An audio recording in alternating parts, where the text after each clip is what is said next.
I do this for my sister, my wife and my kids, cause they part of the team. I do this for all the naysayers and haters who made me one of the greatest. I know it kills you inside, that's why I do this for you.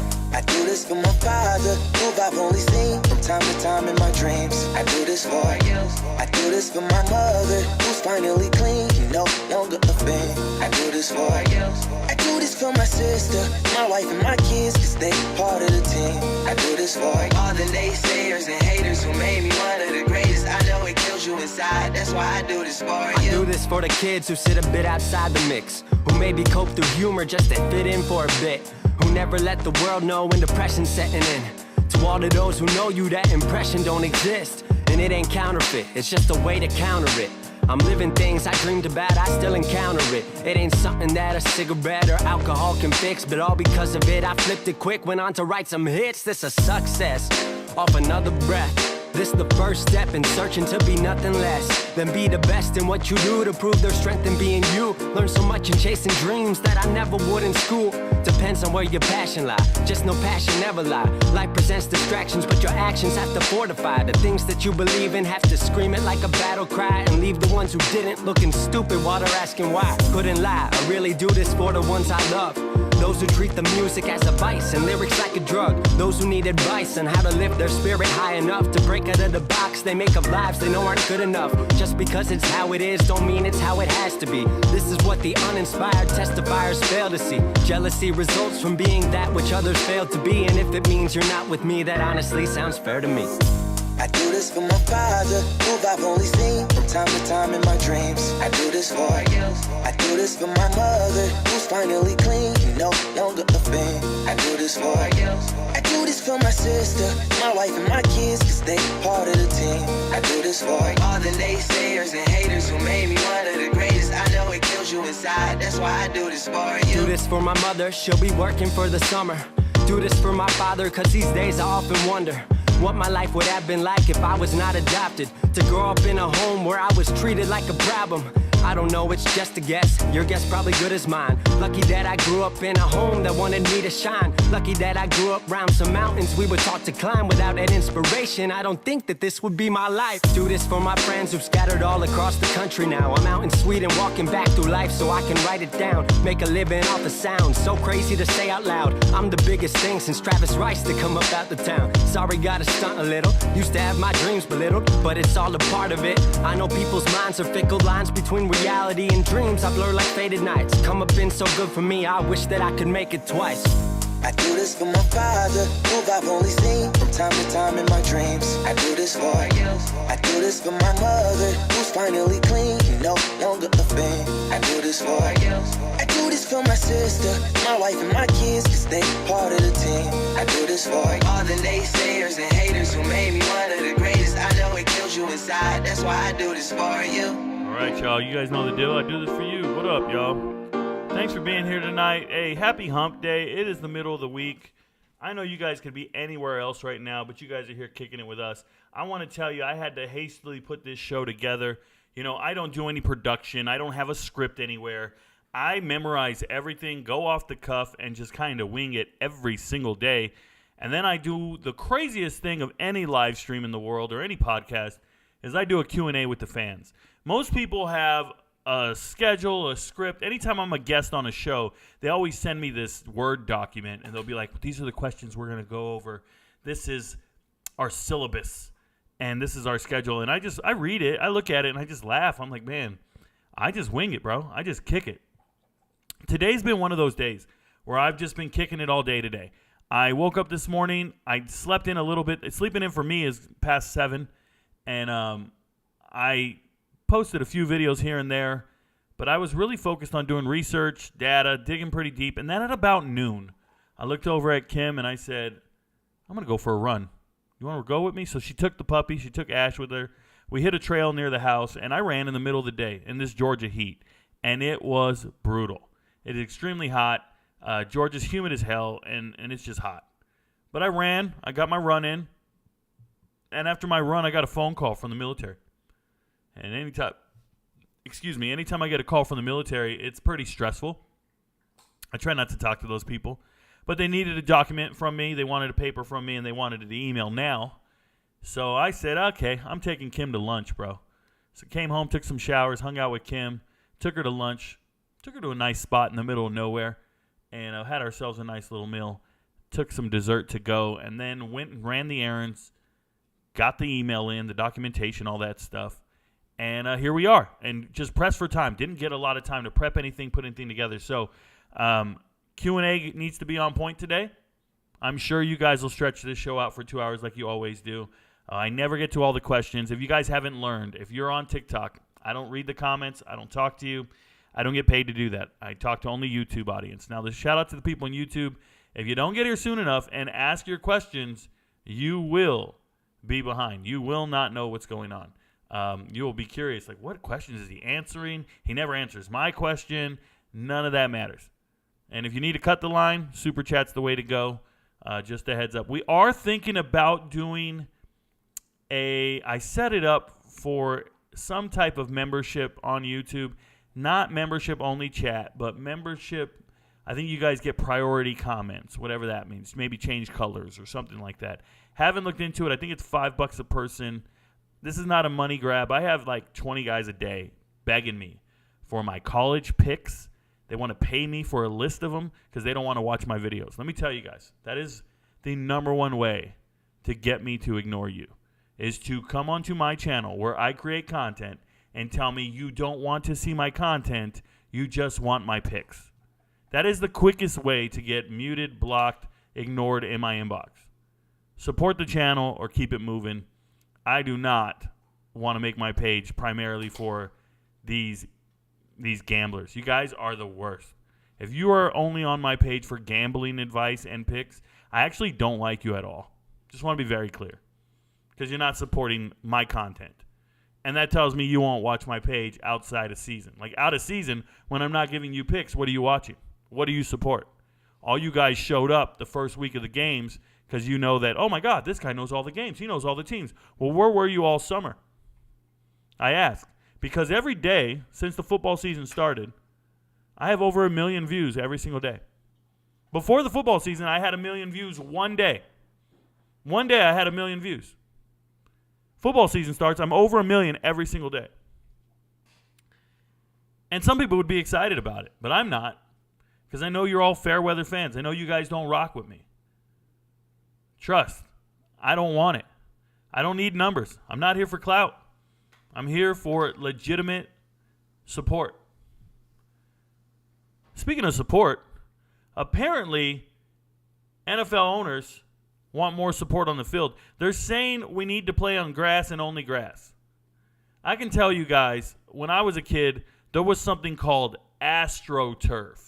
And AstroTurf was nothing more than fake grass on top of concrete. And it was brutal. I think I played on AstroTurf at one point in my life when I was a kid, maybe in high school or youth. And I remember getting tackled and feeling concrete. Getting road rash. AstroTurf will ruin you. So then they changed over to something else called synthetic turf. And that's the turf with the black little beads in it. It feels better. It's a little bouncy. There's a little more to it. Then there's actual grass. Everybody's bitching about the grass. Grass gets ruined. You need to water it. There's irrigation requirements. There's this, that. It's expensive to maintain. You got to hire some type of landscaping company, maybe some engineers. Grass is a headache for so many people. And they really hate grass after it rains because then you need longer cleats. You're kicking it up. Your kicker can't kick in this shit, whatever. So they came out with something called field turf. Field turf is different from grass, and it's different from synthetic turf. Field turf is the newest thing, and they just put it in the Jets and Giants MetLife Stadium. And they're blaming the field turf for injuring this elderly man that was playing quarterback. How are we going to blame the surface, the playing surface, for this dude's injury? Like, how? I think he was injured before the play. When you see him, he looks over to the sideline. I can't show the replay because I don't have NFL rights. But when he goes down, he looks over to the sideline without saying anything. He just kind of nods his head like, yep, it sparked up again. Yeah, they got me. I think they already knew the injury. I think he just re-aggravated it. But if no one else got hurt on that field, why are we changing the playing surface for everybody? There's 100 other players on that field throughout the game. And we got to change the playing surface for this one old dude who's going to be around another 3 days? Stop it. Shout out to Baker Mayfield. Word on the street is Baker Mayfield can read your defensive signals mid-game. I think it's pretty awesome. Rashad White, the running back, is saying he was in amazement. He was amazed at halftime how Baker Mayfield called everybody together and said, guys, I know all the plays. I got it. He figured it out. He knew what the Vikings were doing, what they were signaling. The rookie's just sitting there, well, he's a second-year player. He's just sitting there going, oh, my God, who's this savant? I'll tell you who this savant is. He's one of the greatest college quarterbacks of all time. He's one of the greatest quarterbacks to take the snap, bro. He knows what he's doing. Baker Mayfield is him. This man has thrown for 100 touchdowns in his career. Started 68 games now. I'm all for it. I think it's incredible. Baker Mayfield's a leader. He's a leader of men. He knows what he's doing, and he doesn't need a different surface to play football on. This is the guy for me. I wish he'd make less commercials and just go out there and ball out. Love it. Shout out to him. If you didn't hear, Lamar Jackson signed with Carolina Panthers. NFL fans are losing their mind. You know why NFL fans are losing their mind? Because they're morons. Because they're uneducated. Because they're in my comments and they sound worse than anybody you'll meet in your life. Lamar Jackson signed with the Carolina Panthers today. Just so you know, Lamar Jackson is a corner. And he signed to the practice squad. It's not the quarterback. It's not the quarterback. These people are all going all over Twitter. Oh, my God, the Panthers, the Ravens season is over. People are panicking. I'm serious. This guy down here right now. What are you talking about? What are you talking about? There are people panicking. What is this guy even saying? You don't know there's two Lamar Jacksons? Shit, man. Drive me crazy. People don't know all the players in the NFL. Just ignorance. Just spewing out everywhere. Let's get to college football. I'm tired of talking about the NFL. The NFL just irks me. So today's the Big 12 day. If you ask me any questions not pertaining to the Big 12, you're wasting your time. I'm not going to answer. Big 12 all day, every day, or every Wednesday. So let's go over the results from last week. First and foremost, I told you Kansas was going to stomp out Illinois. They're just going to have a down year. Illinois is. Shout out to Kansas. They looked great. Devin Mills, 1,000-yard rusher. Told you he's great. Jalen Daniels played out of his mind. I was proud of all of them. Texas, taking care of business against Alabama. I spent all offseason telling people Alabama's going to fall apart. They don't have a quarterback to win them those tough games. Oh, no, Rico, Jalen Milroe's the guy. Yeah, he's the guy against Middle Tennessee State, not against Texas. He looked out of sorts from the word go. Shout out to Adonai Mitchell, the transfer from Georgia, had some clutch touchdowns. I still think Xavier Worthy drops everything, and even when he's open. And Quinn Ewers got it done when it mattered most. 349 passing yards against Alabama. Alabama losing 10 points at home. Double-digit loss. Good for them. I told you guys Alabama's going to struggle at home. This whole season, Alabama's going to struggle at home. It's just the way it's going to be. Utah struggles to beat Baylor, but gets it done. That's terrible for Utah. Utah says they're going to start their option freshman quarterback from now on. Cool. Go sign Nick, bro. Go start him. Where's Cam Rising? Where's that rocker? Where's Cam Rising with the rock star hair, bro? But it's a Big 12 day, so let's talk about Baylor itself. Sawyer Robertson came in. He threw a pick right on cue like I told you he would. Sawyer Robertson played well, though. And for the most part, Baylor played above expectations, especially after losing to Texas State in week 1. I think Baylor's got some problems, man. 0-2. 0-2 Baylor. Probably the third best 0-2 team in the country. That's not something you want to be. The very best 0-2 team in the country is Texas Tech. They should have won this game against Oregon. Bad luck all the way around. Things going wrong. They ran Tyler Shuck too much. Tyler Shuck too much. Their quarterback was the leading rusher in the game, over 101 yards. I went back and watched the game this morning, and I just saw a lot of design runs. He had the most carries. What are we doing? This is not a dual-threat quarterback. Bo Nix looked sharp, though. Big plays, deep threat. Oregon, they had to pull it out at the end. Pause. Oregon had to do their best to win this game at the end. But when I look at it, Texas Tech is just doing things wrong. They're just doing things wrong. They're doing it ass backwards, if that's the phrase. Troy and K-State, the battle of the overachievers, and Troy is way behind here. Troy was getting blown out early. They went in there with the nation's leading rusher with Kamani Vidal. Shout out to Mr. Vidal. He and his father both follow the channel. They support me completely. I've talked to them many times in DMs. I did a video on Kamani this summer. I believe in him. It didn't matter. K-State's got a complete team. They're doing well. Will Howard's out there doing his thing, and they dominated this game from beginning to finish. It was not close ever at any point. But a game that was close was Oklahoma-SMU. In the fourth quarter, it was 14-11. Oklahoma was in the lead 14-11. Then they got 2 late touchdowns. But SMU looks great. Preston Stone's their quarterback. He looked good. Oklahoma did not – I wouldn't say they struggled because it was all passing touchdowns. So it was great that they were using Andrew Anthony, the Michigan transfer. They did everything right. It's just SMU's a good team. People don't understand. SMU improved immensely. So they're right on pace. I think SMU is going to have a great season in the American. I really do. Southern Utah and BYU. BYU finally breaks out and does something offensive. I'm not impressed. Keaton Slovis, 350 yards against Southern Utah. That's fine. I wasn't moved by Keaton Slovis and what he's doing. BYU's receiver corps leaves a lot to be desired. They're still not using Keelan Marion like I think they should. He's a superstar. He's a playmaker. He's a transfer from UConn, former Georgia kid. Iowa State.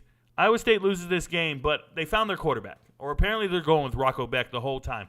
Because this game was close, and Iowa pulls away at the end. But the thing about Iowa State is you're losing this game, and you have another quarterback, and you said, nah, we're going to go with Rocco Beck. That's Anthony Beck's son, former tight end, former first or second round pick by the Jets. He played a lot of years. You're the son of a player and a coach. That's cool. Don't be impressed with Patterson's rushing yards, 86 for Iowa. He had one long run, and then the rest was kind of okay. But he did break for one long run. That was about that. Duquesne getting blown out by West Virginia. I'm going to show you guys something. So first and foremost, here's the Iowa offense looking anemic. I just talked about that. Yeah, don't get impressed with Patterson here. He had a 59-yard run, and then the rest was, if you're doing the math, then he had 9 other carries for, 27 yards? That's 3 yards a carry. At the same time, Caleb Johnson struggled the entire game. This is Iowa State's run defense is real. Shout out to them. And Iowa struggles to score. They told me they're bringing in Cade McNamara, bringing in Eric All, brought in Seth Anderson from the FCS level. And they told me they were bringing all these playmakers from, other teams. And the reality is they don't have the right offensive scheme. But we're talking about Big 12 today. Rocco Beck doing his thing. Terrible yards per carry. You can't run the ball in Iowa. Iowa's hard to score on. Iowa State didn't. It was 20-3 in the fourth quarter. 20-3 in the fourth quarter.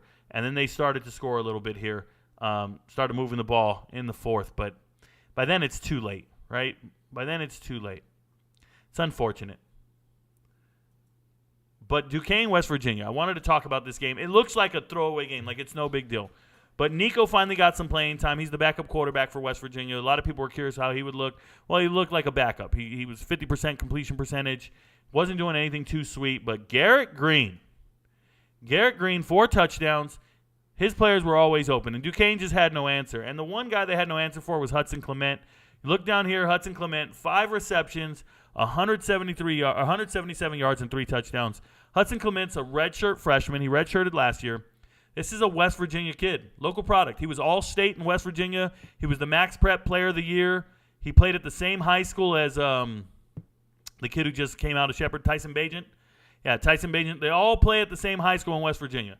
West Virginia's got one hell of a high school. They're winning state every year. And Hudson Clement is one of those superstar guys who had to be a preferred walk-on at West Virginia. And he walked on, and he redshirted. And next thing you know, Hudson Clement, after this game, he got his scholarship. So shout out to him. He got his scholarship off of one game, balling out. The best you've seen since, they said since Stedman and Tavon Austin. So really impressed. I like I like West Virginia. Even though they lost their season opener, I still like West Virginia. I'm just letting you know. I'm a fan. Cincinnati beating Pitt, and it wasn't close. Pitt's quarterback is terrible. Phil Jerkovic can't complete a pass. 10 for 32, guys. That's less than 30% completion percentage. It's pretty awful. But he did have 3 touchdowns, but 2 of those came in the fourth quarter. Don't get it twisted. They weren't scoring at all. They were behind 27-7, and then they got 2 touchdowns at the end. But I just wasn't impressed with anything out of Pittsburgh. Watch the game over again this morning. You got to know Emory Jones is cooking. Corey Kiner, the LSU transfer, cooking. Emory Jones, obviously, Florida, Arizona State transfer. Wide receivers, Braden Smith. I told you guys, he's a pilot. He flies planes. Braden Smith got his pilot license in the offseason. D. Wiggins. These guys are transfers from Louisville. Came over with Coach Satterfield. Playing great. A tight end. A Florida transfer. Playing great. Transfer. And then Aaron Turner's the UConn transfer. Aaron Turner's UConn's leading receiver last year. Okay? And they're actually letting him run the ball as well. So I'm looking at this team. Very senior on defense. A lot of guys who've been playing for a long time. Keep an eye on Daniel Grasniak. I think he's going to be near the top in sacks in the Big 12. Daniel Grasniak, I'm calling it now, will be an all-conference defensive lineman in the Big 12 just based off of his sheer production. I think he'll be near the lead in sacks. Last year he had 8.5 at Utah State. The year before that he had 5 at New Mexico. So he's transferred 3 times. It's incredible. So, or at least twice. I apologize. A lot of these guys are transfers. A lot of these guys are 5th and 6th year guys. Cincinnati looks real, y'all. I'm impressed with them. They also got a field goal kicker, Carter Brown, making 47-yard field goals. Pretty good stuff. I like Cincinnati a lot. We'll see what happens. They have a great schedule. They don't play Texas. They don't play K-State. They don't play TCU. They don't play Texas Tech. You're in the Big 12. You're playing 9 conference games, and you don't play Texas, Texas Tech, TCU, or K-State. It's incredible. What are the odds of that? On the flip side, Oklahoma State beating Arizona State, still playing 3 quarterbacks, still giving them all an equal chance. Alan Bowman's still stinking it up. I like Garrett Rangel the most. He's a gunslinger. And stop putting in Gunnar Gundy, bro. I know, Gunnar Gundy, he's coach's son. They believe in him, and some of the fans like him. I just don't do it. They're running backs. The running back room at Oklahoma State is very good. Ollie Gordon is the alpha male in this room. I always felt he was the best running back last year. They had Richardson transfer away. He went to Baylor. And then Jaden Nixon is the son of some track stars. Jaden Nixon is not a football player. He's a track star. So he's a track guy. He doesn't break a lot of tackles, but he can take it to the house at any given time. Deshaun Stribling, wide receiver down here. He's a transfer from Washington State. He was one of the top receivers at Washington State last year. Obviously, Brendan Presley's been at this school for 3-4 years. He probably needs more targets. He's a beast of a player. His brother transferred back home to Tulsa, but Brennan is the guy. Got to get him to rock more. That's just a part of life. He's also their punt returner, and there he is. 1 punt return, 13 yards. That's fine.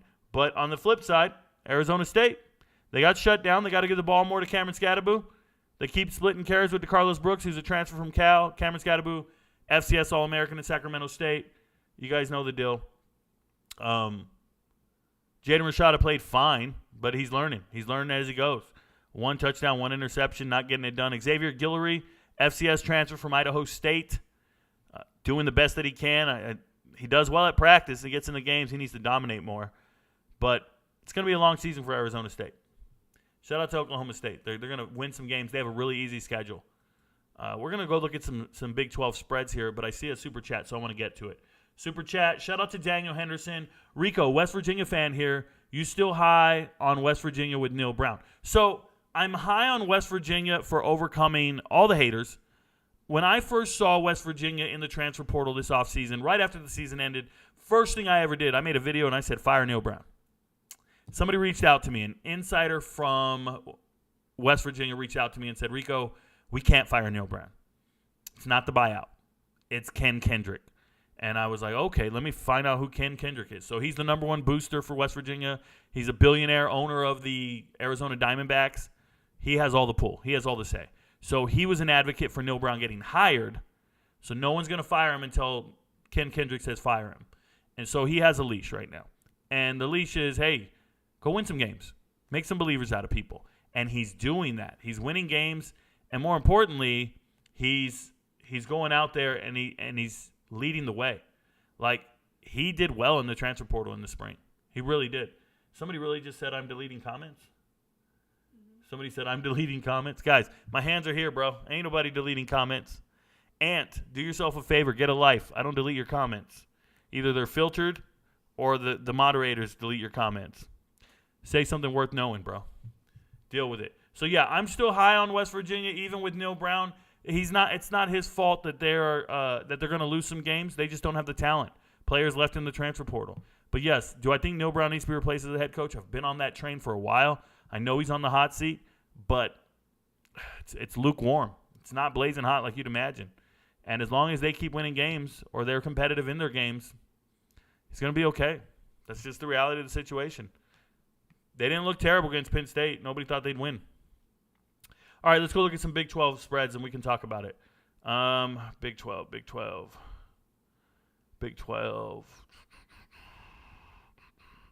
Talked about a lot of these games already throughout the week. There's Iowa State at Ohio.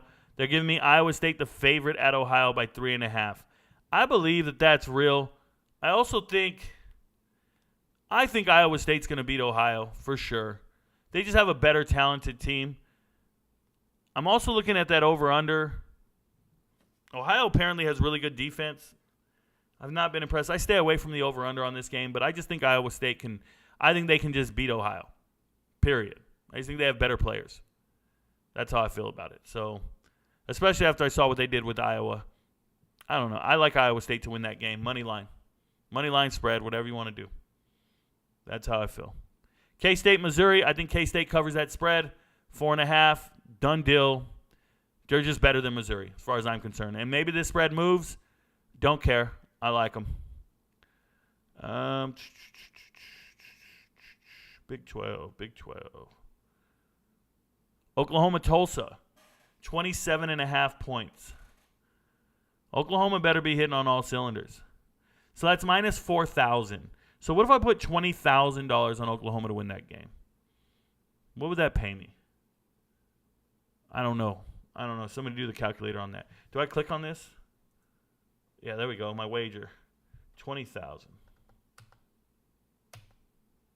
There we go. To win 500? Probably not worth it. Might be the easiest 500 you ever bet though. Just saying. Might be. Yeah, I think that I would stay away from this game completely. I would. I also think that the under's in play. I don't see how Tulsa scores on Oklahoma. I like the under a lot. I do. Western Michigan and Iowa. That's not a game. Sorry about that. This one intrigues me completely. Tulane only 12.5-point favorite over Southern Miss. Hey, this is a group of 5 game from Sunday. That's a lock, y'all. Tulane over 12.5 points on Southern Miss. Take it. Tulane over Southern Miss. 12.5. Tulane's a very good football team. I bet if that said Ole Miss, they'd put it way up. And Tulane's just as good as Ole Miss from what I just saw. Just so we're clear. Oklahoma State, South Alabama. South Alabama's been looking really underwhelming. And before the season started, I would have told you South Alabama's probably better than Oklahoma State. So the fact that they've looked really underwhelming, it worries me in this game. I would stay away from it. It feels like Oklahoma State's better, but I would just stay away from it. I really would. South Alabama has the talent to be better than what they are. I don't understand what's going on with their team. The talent on their roster is real. Something's wrong. It's weird. I would stay away from that game altogether. I apologize. I should have been more prepared for this. Cincinnati at Miami of Ohio, 14.5 points. I got to take the points. I got to believe Cincinnati can just pour it on and really beat Miami of Ohio like this. I got to take the points. Miami of Ohio is explosive. They just found Gage Larvadain, but Cincinnati's got really good defensive backs. I like Cincinnati. I like Cincinnati to cover that spread against Miami of Ohio, 14.5 points. I like it. It's not like a lock video, but it's worth talking about. West Virginia and Pitt. I think West Virginia is better than Pitt. I really do. I think West Virginia is better than Pitt. I think Pitt has a terrible quarterback. That's the reality of the situation. I think Jerkovich can't complete passes. West Virginia's secondary is actually really good, or at least better than they can handle, and I like West Virginia to beat Pitt. If I'm wrong, I'm wrong, but that's where I'm at. BYU at Arkansas, and they're giving me 8.5 points. Arkansas has not looked as explosive as I thought, and BYU's pretty competitive. 8.5 points over, under. Oof. It's a difficult one.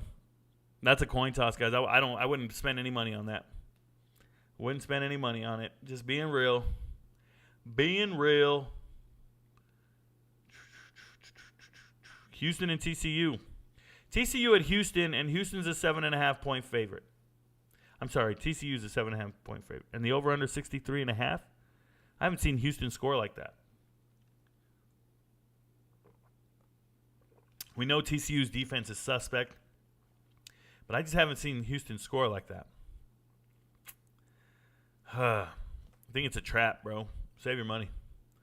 I think it's a trap. Wyoming and Texas. It's a lot of points for Texas. It's a lot of points for Texas.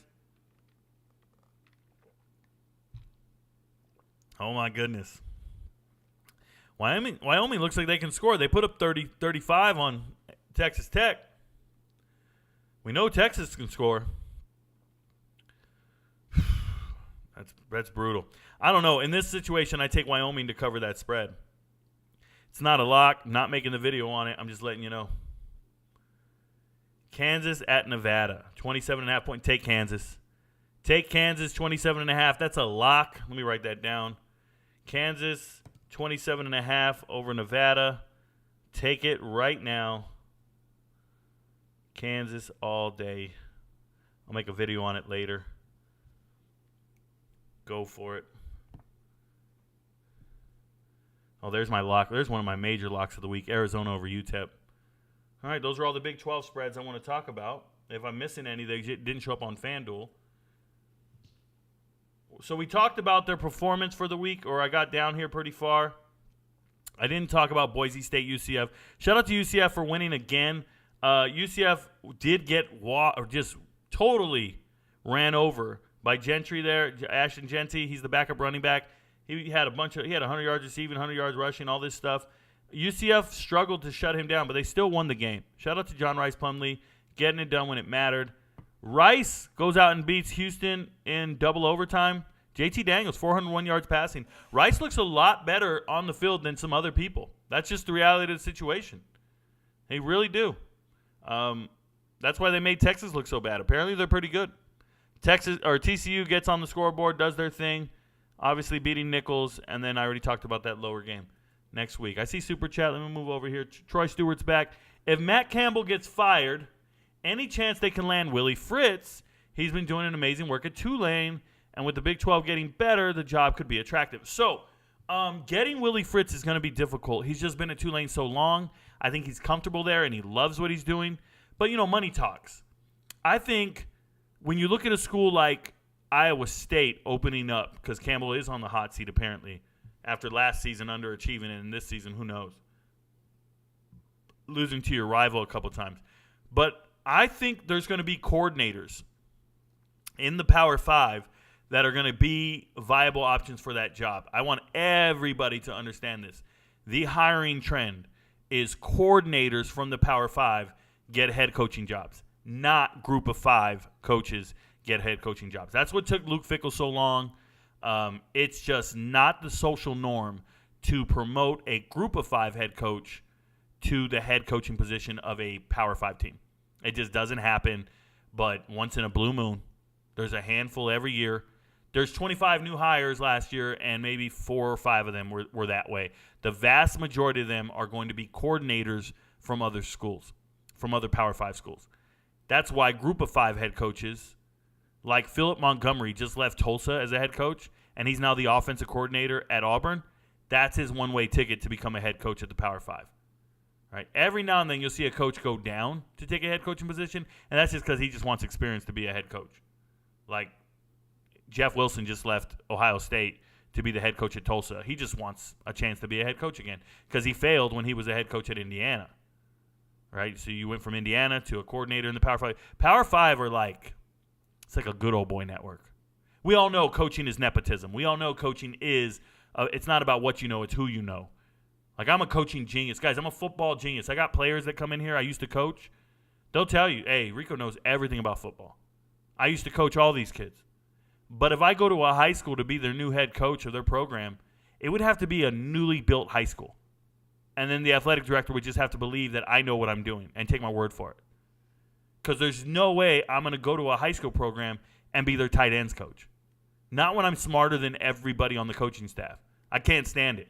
I've been on a coaching staff where I feel like I'm being hindered from running the whole program because some jackass is the head coach, and that's the offense coordinator, defense coordinator, and they all known each other for 10 years, and they all followed each other from this school to that school to this. And I just look around just like, what am I doing here? So either I build my own school or I find a school district and a teacher at a school that believes in me. That's the conundrum with all these group of 5 coaches. These group of 5 coaches are great. They know what they're doing. They're ready to go be head coaches, and you cannot get those job openings because they'd rather hire their friend from somewhere else. They'd rather hire their son from the coaching staff. Shout out to everybody who's got their kid on the coaching staff right now. Somebody said, what is nepotism? Nepotism is being hired because you are the son or you're related to somebody.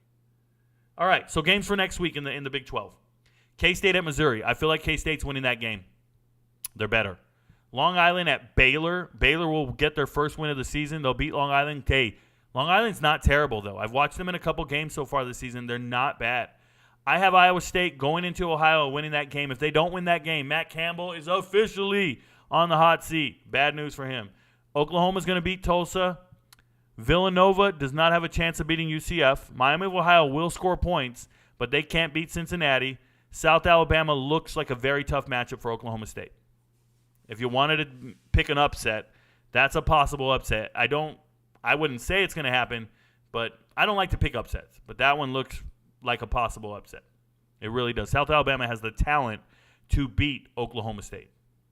Will they do it? I don't know. But they have the talent to do it. Tarleton State at Texas Tech. That's an easy win. So Texas Tech will get on the board. BYU at Arkansas intrigues me just from the standpoint is if BYU beats Arkansas, the SEC is atrocious. The SEC, top to bottom, is one of the worst conferences in America. This game will confirm that at this point. That's how I feel. Pittsburgh at West Virginia. Give me West Virginia to win that game. I just feel that way. Shout out to the Backyard Brawl.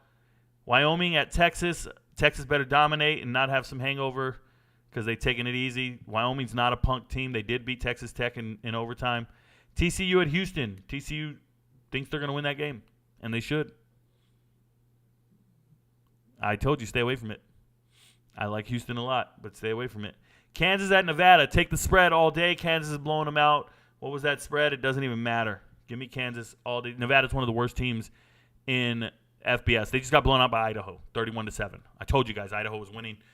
I predicted it 3 months ago, and it finally came true. And everybody knew that, Rico. You ain't special. It's like, all right, bro. EAD. Do you guys know what EAD stands for? Okay. Anyways. All right, now we're going to the Q&A. I'm here. I'm here for it. Let's talk. I'm going to chat. I just want to remind everybody, if you're on TikTok and you're talking to me and you're writing to me, thank you for the support. Thank you for watching. But the show is on YouTube. You can see the graphics, the ticker, and everything I'm showing on the screen on YouTube. So please, go to the link. Join us at YouTube. That's all I ask. I get paid more on YouTube. I don't get paid over here. All right. Now, on YouTube, if you're in the chat, leave the show. Come back in. Before you do, hit the like button, please. I got 35 likes. We usually have over 100. I need everybody to step out, like the show, and then come back in. This thing's not updating. It says I've been streaming for 5 minutes. That's what it says right now. It's weird. All right. Let's get into chat. Remember, all questions, Big 12 oriented. If you're asking me questions over here, you're wrong. I'm never going to answer them. David in Arizona says, good afternoon, Rico. First, hey, David in Arizona beat everybody in the chat. Congrats. See him every day. Thank you very much for being here, brother. You're the awesome. You're the best. Andres says, Rico, how we doing today? Pretty tired. I got to say, Kansas looks great to me. They do. Jalen Daniels is him. Devin Neal can run. And I think Leopold has been great ever since he was brought in. Shout out Travis Goff, KUAD. Yep. They look like a revitalized team and program. They're doing everything they need to do ever since, the best this program's looked since Manginio. Who's the fat guy? Who's the guy who was dying of diabetes? You guys know what I'm talking about. Andrea says, thinking of sprinkling a little cash on them to win the Big 12, like you said, with Miami and others in the ACC. Thoughts? I'm really excited for their Big 12 matchups down the line. I didn't mention anything about the Big 12. I mentioned the ACC conference championships, not the Big 12. I think the Big 12 runs through Texas and Oklahoma. That's where I think it runs. I wouldn't any other money spent everywhere. I don't know what the odds are, but if the odds are really, really good, then look at K-State. No one else. Matt says, remember, your friends don't know, but Rico knows, and Ash and Kim's arm. And Ash knows Rico's arm. Oh, because she's always jumping on my arm. Yeah, she humps it. Hit that like button or give Rico 50 push-ups. Yeah, man, we got 100 people in here, 35 likes. I don't know what that's about. I got 147 people on TikTok. I just need you guys to move over. That's all I need you guys to do. Move over, give me my likes, and get me paid. I can eat dinner. Good day. Who is the best quarterback in the Big 12? The best quarterback in the Big 12 is Quinn Ewers. It is. From Texas. I think he's a pro prospect. Quinn Ewers is the best quarterback in the Big 12. He actually gets it done. What he did to Alabama is real. 300-some yards against Alabama is not a game. So I like Quinn Ewers. Connor says, love the show, Rico. I'll never stop supporting. How do you feel about the Holy War returning? I know it has so many different nicknames, and I think it's an extremely underrated college football rivalry. Kill it. He's talking about BYU and Utah returning next year. They're the Holy War for Utah. I'm not real religious. It doesn't move me. The programs are good. The games are fine. But I can't get down with those fans really feuding with each other. What do they do, bro? They really scrap? They really don't like each other? They're not cut. It's Utah, bro. Like, you got beef with somebody in Utah, what do? You go jump their barbed wire fence on their ranch? Like, I don't know. It doesn't sit well with me. Corey Free, another day for the best sports conference from top to bottom. Let's go. Shout out to Corey Free. He's a great fan of the show, and I believe the best conference top to bottom is the Pac-12. But I hear you. If you believe in the Big 12, that's on you. That's on you. Willie Bobo says, what up, mi gente? What up, mi gente? What up, dude? Willie Bobo says, can't wait till Friday to talk about the Pac-0. Second to none.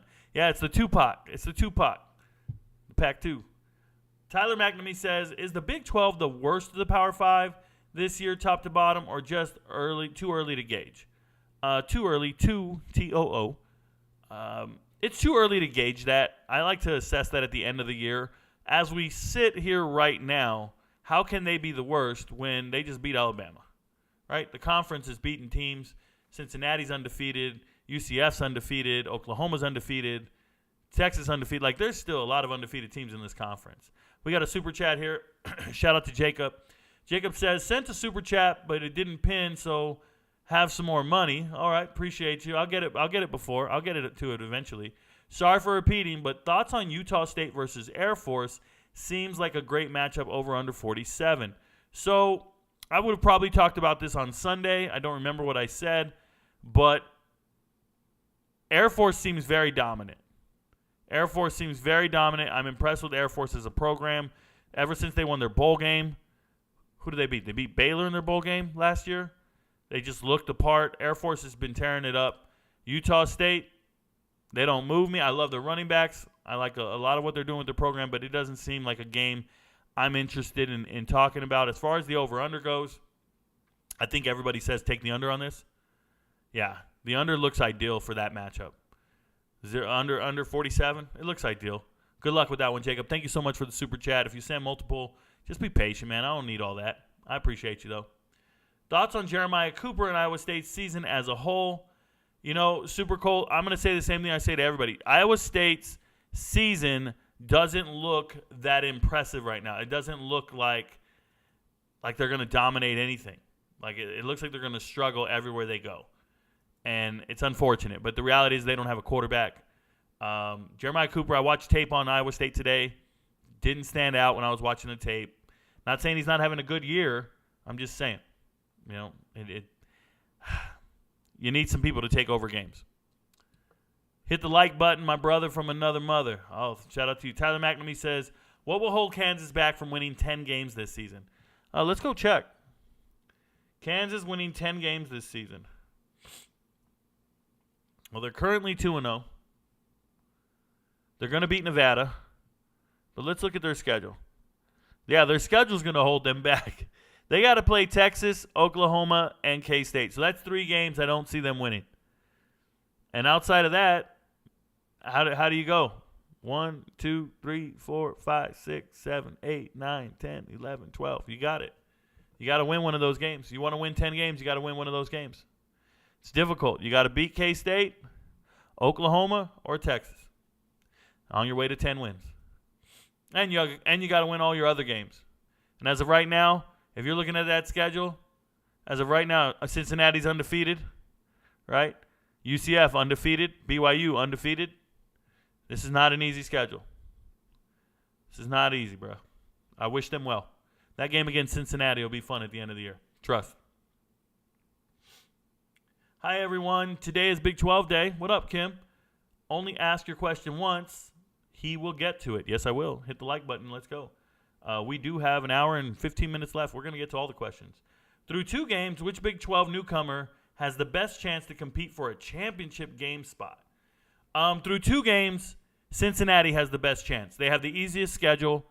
They have the best chance. Outside of Cincinnati, give me BYU, then UCF, and lastly, Houston. Houston's looking terrible. Welcome to the Big 12. Houston's falling flat on their face.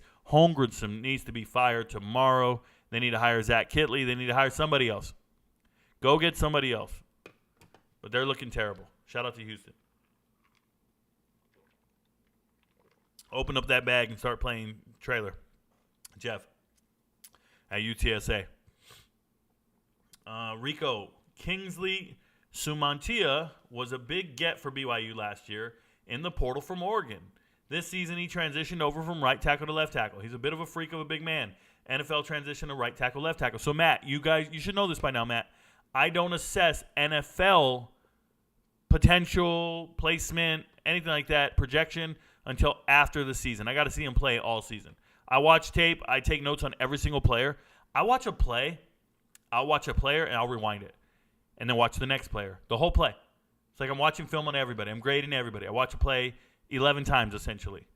Watch them the whole play and then rewind it. Boom, boom.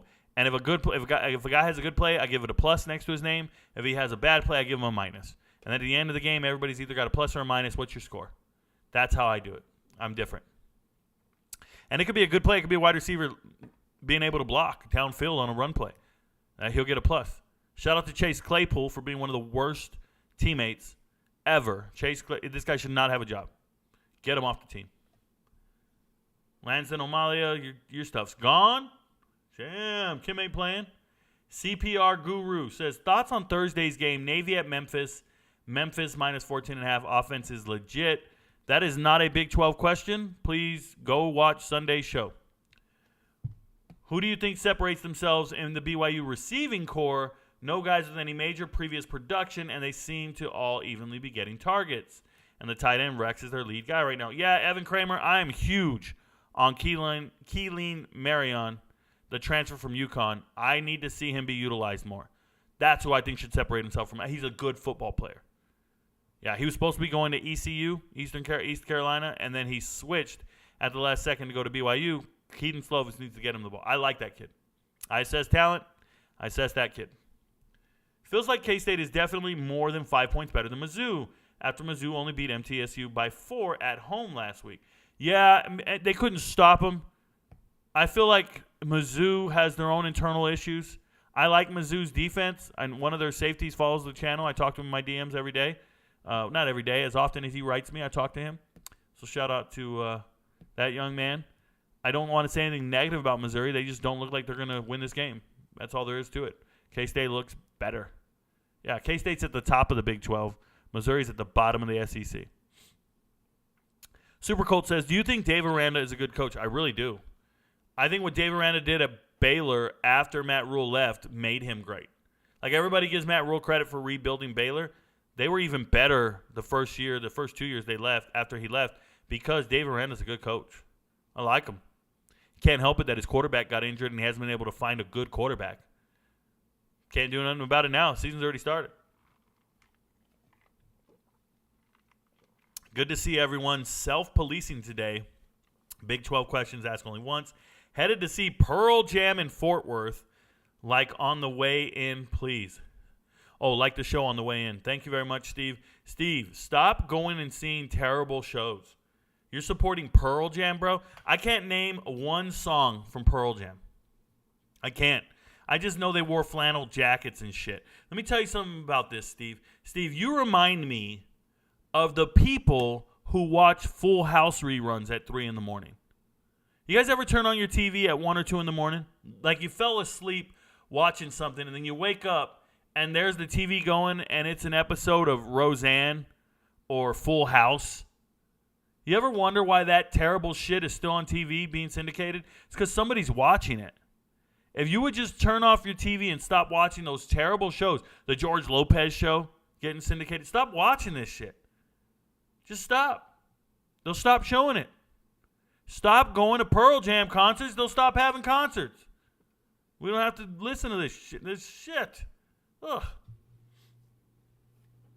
Austin Navaretti says, what up, Rico? What up, man? What are your thoughts on Namdi Ababa transitioning from safety to linebacker and trying to replace D. Winters for TCU? So, Namdi used to be a safety linebacker coming over from a JUCO. Namdi's he's like 6'3", 220. So the transition makes sense as far as size goes. You're going to struggle trying to replace an NFL draft pick. That's the reality. TCU's defense is always going to struggle this year. It's not any fault of theirs. I mean, it's not a big deal. They just lost a lot of draft picks. They lost a lot of NFL talent. And they replaced it with JUCO guys. They replaced it with transfer portal guys. It's not going to be their year. I told everybody I have TCU winning 5 games this year. Told you guys that this summer. I didn't care. Everybody attacked me. Rico, they're national champion runner-ups. You're crazy. I put out my preseason top 25. TCU wasn't in it. Everybody, you don't know what you're doing. I think I do. I think I assessed everybody accurately. And that's what they're dealing with. So it's unfortunate. You can't replace D. Winters with the JUCO guy. Nope. Just being real. Stone Bailey says, hi, Rico. Hey, Rico, I hit the like button on the way in. I was wondering if you think Iowa State will cover a 3-point spread, and what about the Arkansas game? You guys are picking the hardest games to talk about. I would stay away from both of those games. Only put your money on easy shit. Only put your money on surefire things. Those games are not surefire. It's not okay. I'm pulling for them. I expect Arkansas to win by 8, but I haven't seen them look dominant. I expect Iowa State to beat Ohio by 3. You never know. Corey Free says, after 2 games, which quarterback at Oklahoma State would you say should become the starter? Gunnar Gundy ran that offense the best, but it seems like Coach Gundy doesn't want to hand it to his son. Corey Free, I talked about it earlier. Rewind the show. I like Rangel. Edgar Vasquez says, top, the hate is crazy. The haters can't stand you. You know, Vasquez, I can't stand them. As much as they hate me, I probably hate them more.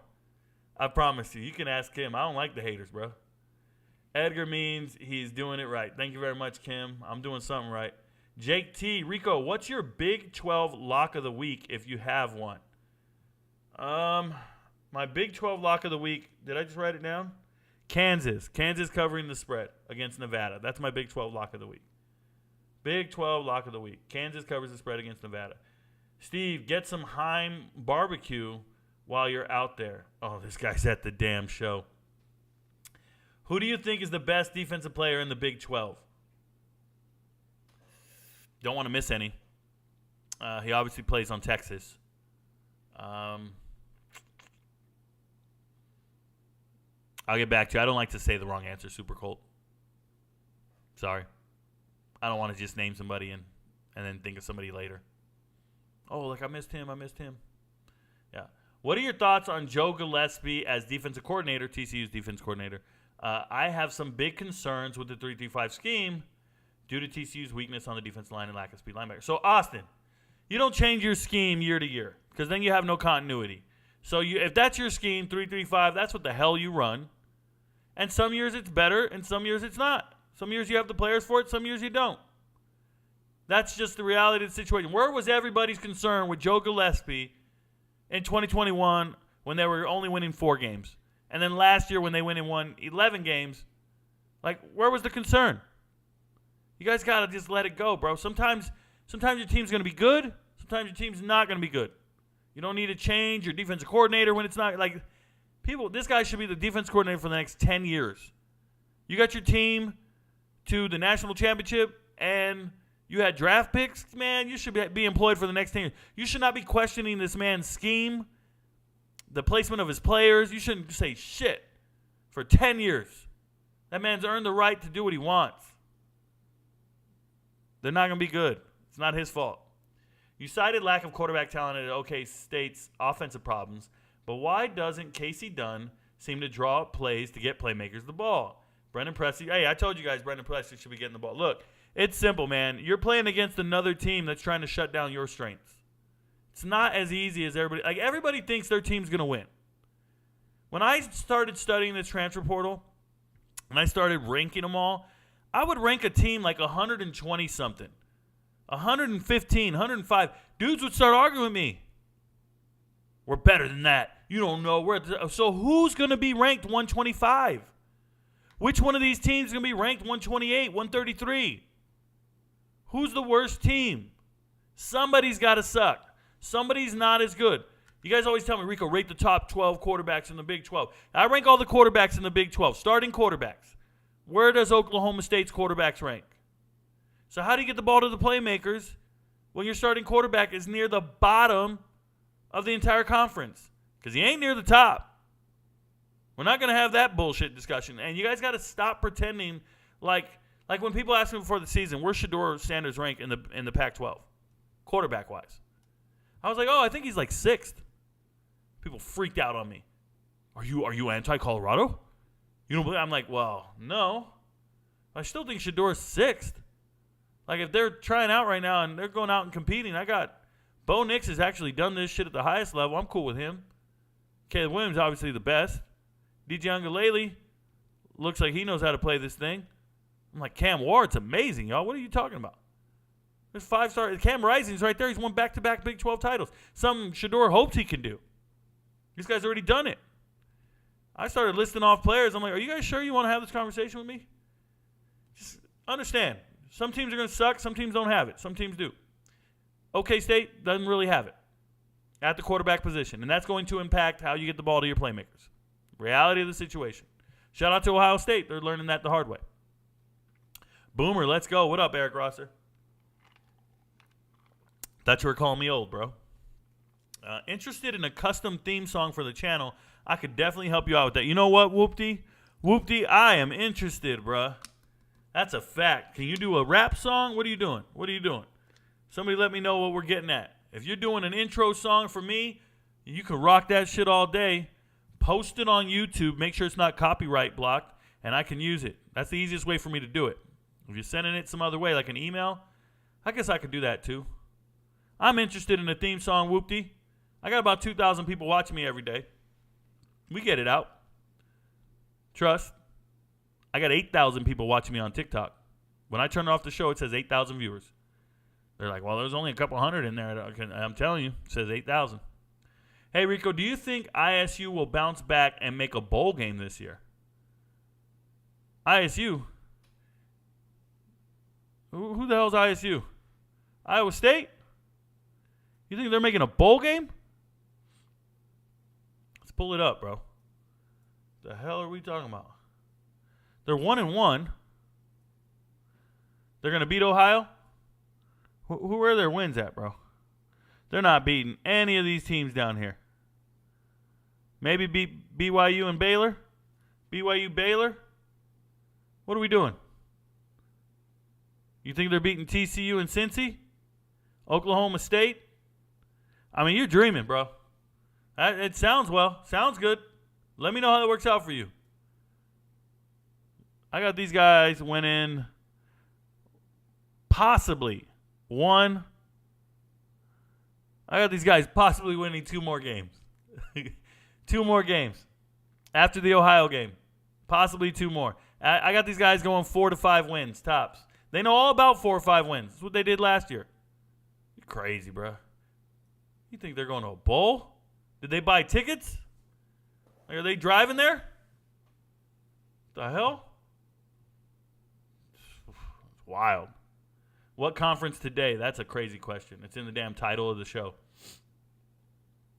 Hey, Rico, do you think Iowa State bounces back? Got it. Texas probably winning the Big 12 championship, Rose Bowl, then national championship. What a season it's going to be, 15-0. Joseph Villalon, you guys, he's a homer. That was not a good analysis. That's just him going crazy. And he shot Wyoming upsets another Big 12 school from Texas this week. They're playing one, so the shot's there. They're playing each other. Doesn't look likely, but they're playing each other. Thank you very much, Steve. Saw it. Rico, wanted to tell you I appreciate all the hard work you put into your content day in and day out. You've helped me learn so much more about college football. I love seeing you grow. Don't ever say that to another man again, that you love to see him grow. Bruh, you don't ever want to see me grow. You're going to feel real inferior. Now, that being said, appreciate the support. Secondly, you guys don't know this, but I'll tell you that my college football knowledge over the last year has grown exponentially because of this show, because I hold myself accountable and I have to put in the extra work. Remember, when I didn't have the show and I didn't have a daily podcast, I would just be going about my life and just read and retain from here and there.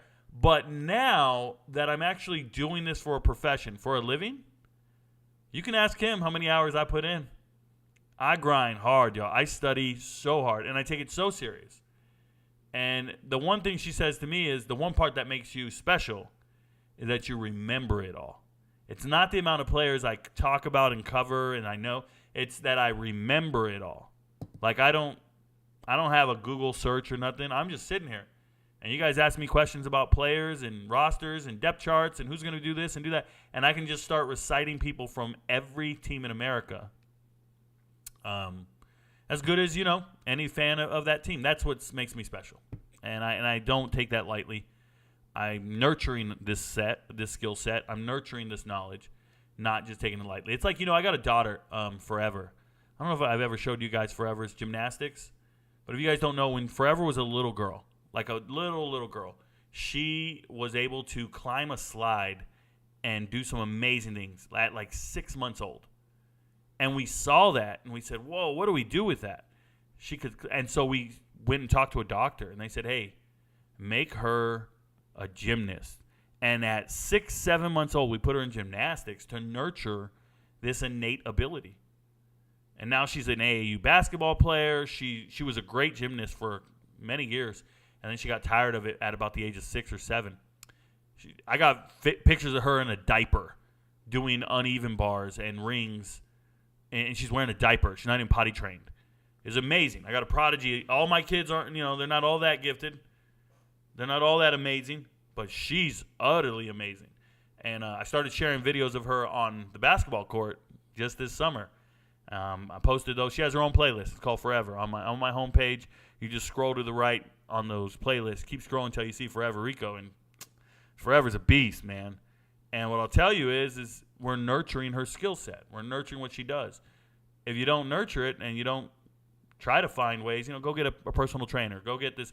It don't matter what it costs. I'm like, yeah, I got that. For her, I got anything. What do we need? And I'm doing the same thing, right? I have a certain innate ability, and I'm nurturing it. I'm nurturing the hell out of it. But the way I'm doing it, guys, I want everybody to understand, it's just immersion. That's all it is. I'm immersing myself in this. My TV's not on because I got to make videos all day, so my TV doesn't turn on. So I don't watch TV. I don't play video games. I don't watch Netflix. We watch a show at night while we're going to bed. That's our thing we do. We try to find a show to watch while we lay down. But the rest of the day is spent here in my lab with my monitors, with my cell phone, and I'm just all in, studying the hell out of everything. And that's why somebody says, oh, you just read that from here. And it's like, well, everything you learned, you read somewhere. I read it all. Yeah, every now and then I put the dots together, and I can tell you why a guy did what and where it's going. But it's just the ability to retain. It's special. I know. It's crazy. Here we are. Enough of that. Your World Top. What up, Charles Marshall? I appreciate you. Dogs in Autumn. Hey, what up, homie? Hey, Dogs in Autumn is a great follow on TikTok. If you guys didn't know, Dogs in Autumn, American football history. Very knowledgeable guy. Just a regular-ass dude at home talking football. And he knows his stuff. I like him. I follow him. And you guys know I don't follow a lot of people. So he's just got a lot of provoking thoughts out there. Cool. What's up, Dogs? Hey, I don't know Dogs in Autumn's real name. I just call him Dogs. I don't know that. I don't know if that's normal. You guys ever have a friend you don't know their real name? I used to have like video game friends. I just knew their names off the video game, like their login. My login name was I prone too much because I'd be in the prone too much, but it was also like I'm getting laid too much. I prone too much. Anyways, I was one of these drop shotters. You guys don't know about it. You guys don't know about first person shooters. I don't play video games anymore. Eric Rosser, as an OU fan, do you think OU or K-State has any chance at taking down Texas? The answer is yes, Eric Rosser. They play them. Yes, they have every chance to beat them. If they're on the schedule, they can beat them. Bama Boy says, thank you for the education on Liberia yesterday. Shout out to you, man. Every now and then I'll lose my mind. You know, the other day I was studying moose. You heard me. Moose, the second largest mammal in North America.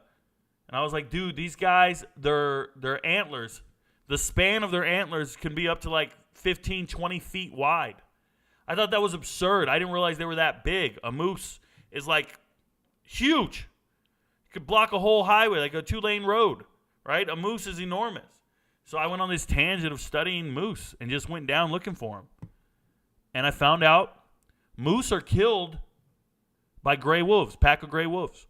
But another predator for moose are shamu, killer whales. Say what? Killer whales are a predator for shamu for moose. And I said, how's that possible? How is Free Willy killing moose? And the way they're doing it is in northern Canada, there are hundreds of small islands. And the moose will jump in the water and swim from one island to the next. And as they go to traverse from one island to the next, they're swimming, a killer whale will eat them in the water. It's a pretty true story. Pretty cool. And that's me studying on anything. That's me. I will dig down that rabbit hole and go until I learn everything I can about the topic. And all because I saw a picture of a moose blocking a 2-lane road, and I thought, man, that dude's antlers are way too wide. You can't even drive around that dude. And that sparked it all. So what sparked me studying Liberia? I was actually going there. Trent says, hey, Rico, good to be here again. Can you talk about Jackson Arnold's chances of taking over Gabriel for the starting job at OU this season? So I hope it doesn't happen. Let me make that very clear. Shout out to Jackson Arnold. For me, I told everyone he is the number one high school quarterback that I saw on tape. I evaluated all the 5-star quarterbacks coming out of high school last year, and for me, Jackson Arnold was a man amongst boys. Played at Denton Guyer High School in Texas. Watched him play against Cade Klubnik his junior year in the state title game. His starting safety was Peyton Bowen. I think he supposed to go to Notre Dame, went to Oklahoma instead. But for me, Jackson Arnold is the best quarterback. He's played lights out the minute he got on the field. He's a good quarterback. He's an NFL guy all day. I don't want him to waste the year of eligibility. I don't want him to burn his red shirt this year. Let Gabriel do his thing. Gabriel's playing fine. Let him do his thing. Let him play. He hasn't made a mistake yet. But I can see Jackson Arnold being so damn good. You got to put him in. I get it. But I'm hoping Dylan Gabriel plays good this year. So that's how that goes. Super Colt says, do you like Iowa State's defensive coordinator, John Heacock? It seems his defense is the only reason Iowa State didn't get blown out every game last year. Well, you got to ask yourself, being competitive in losses is the recipe for success. So Tulane did this before they had a great year last year, and Iowa State did this last year, and hopefully it was supposed to translate this year, and it doesn't. But you lose 6 games by 1 possession or less, like by 7 points or less, 8 points or less. That's Iowa State. Iowa State lost six games by 1 possession or less, I think. You can fact check me. I feel good. Let's see. I said 6. We're still on these guys. Let's go to schedule. Let's go to 2022. That's how my brain works, y'all. 2022, they lost these games. There's 1, 2, 3, 4, 5, 6. Just like I said. They lost 6 games by 1 possession or less. Those are games you're supposed to win. You have the possibility to win them. So this year, you should try to flip those and win them. The fact that I memorized the final score of all their games last year is pretty normal for me. Shout out to me, just so we're clear. Nuts, bruh. Thank you for the question. But I don't think there's a problem there. I think they're doing the best they can. Losing your starting quarterback, shout out to Hunter Deckers, losing your team and having those distractions throughout the offseason is rough, but more power to them. You know, hopefully they do well. I don't think John Heacock is the issue. I think he's good. I think he's doing the best he can. Eric Rosser, both will lose to Texas. There we go. Games won't be close. Jay Joseph is a homer, guys. Listen to him. Josh B says, do you think Texas and OU won big this week, or do you think they can get tested by their opponents? They can definitely get tested by their opponents. I liked OU's win over SMU. SMU's a really good team. Built their whole roster in the transfer portal. It's real. They've improved immensely. And Texas obviously beating Bama. Yeah, Bama sucks. That's just that. Super Colt says, does Iowa State have bad route trees? I've heard that they're not good. Route trees are all the same, guys. Route trees are your numbers 1 through 9. So let me give it to you straight. A 1 is an odd number, right? 2 is an even number. So even numbers go out, odd numbers go in. Is typically how it works on a route tree. So if you call a 1, it's usually a quick hitch or a 5-yard and in, 5-yard and hitch. You call a 2, it's going to be a 5-yard and out. You call a 3, that's a quick slant. A 4 is your comeback. 5 is your curl. Same distance. Hook to curl. Comeback and curls, they're the same distance, but that's 4 and 5. A 6 usually is a post corner because you're going outside on your even numbers, right? So outside, 5 and out. Comeback at 4 to the sideline, right? A 6, post corner. A 7 is just your post. Your 8, once again, we're going even numbers. That's your fade. Then your 9 is going to be some variation of a flag route is what we call it. And then your 0, 10, 8, whatever you want to call it, that's just another streak. Just go straight. All streaks. So it doesn't matter what your high school coach taught you or your college offense coordinator taught you. The numbers are there. The numbers are your route tree. So don't ever listen to somebody say, when somebody says they have a limited route tree, what they're really talking about is the combination of routes that player is comfortable running to catch the passes. Like, which routes are you better at? Do you have better footwork, or are you just a guy who can beat somebody on a fade? Just beat them on an 8. If you can't run the entire route tree, right, if you don't have it in you, then you don't. Now, Iowa State, it's not about the route tree. It's the combination of routes and the offensive scheme that they run. Now, Rocco Beck, I watched the tape. He looked good to me. 200 yards passing. He did well. He looked better than I anticipated. I don't think that's the issue at all. It's just a rhythm thing. It's how your offensive coordinator calls the plays. And is he in rhythm? Does he understand? Let me give you guys a prime example. If it's 2nd and 10, you should not be throwing a pass. Theoretically. No. Run the ball and get us into a manageable 3rd down. But if you get an incompletion on 2nd and 10, you're now on a 3rd and long. It's not okay. Right? If it's 2nd and short, you can throw it deep because you can convert a 3rd and short.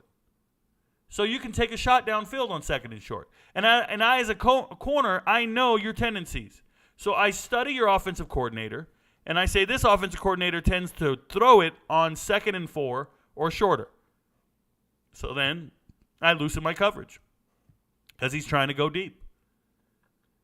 If your offensive coordinator is predictable like that, you can beat him.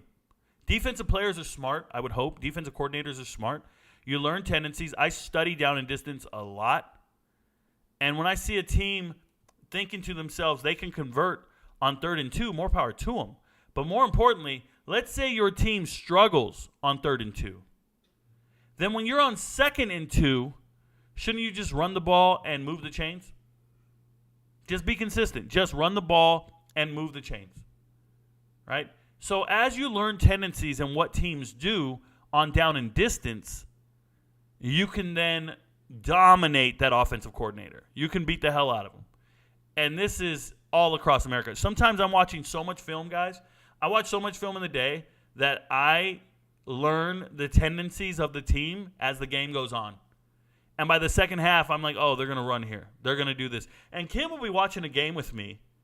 And while we're watching the game, I'll just call out the play before it happens. I'll be like, oh, they're going to run a draw here. Oh, they're going to send him in motion. Oh, this is a pass. They're running towards us. Because I know on 3rd and 3, they run to the wide side of the field. They run away from the hash mark, whatever it is. Like, I just pay attention, and I have memory. Like, I'm there. Been doing this for 40 years, right? I'm 40. I've been doing this for 30 years. Assessing schemes and understanding. You think these players and these coaches who are doing this when it really counts, you think they're all not catching on? Like, sometimes they don't, but some guys are very easy to read. So, Iowa State, it's not a bad route tree. It's understanding how to call a play, like how to call the offensive scheme. And this is why Jimbo Fisher prides himself on being so good, because he thinks he has a really good rhythm with it. And Petrino's sitting over there going, no, dude, you don't know what you're doing. I got this. But if you go back and watch that A&M Miami game, I rewatched it today. And, yes, Miami won by a lot. But, A&M, there was like four really bad self-induced mistakes. Like, one of the interceptions, totally not Connor Wegman's fault. His receiver falls to the ground at the break. It would have been a great pass, but his receiver fell. He just slipped. So it became an interception. There was also a fumble, a terrible snap. Like, how do you account for a terrible snap? Where in the offensive coordinator, defensive coordinator scheme do you have terrible snap? Like, penalties will ruin your whole rhythm as a play caller. You thought you were in 3rd and 3, now it's 3rd and 13 because of holding. So, yeah, coaching and discipline are a lot more relevant than just the route tree. Sorry for the tangent.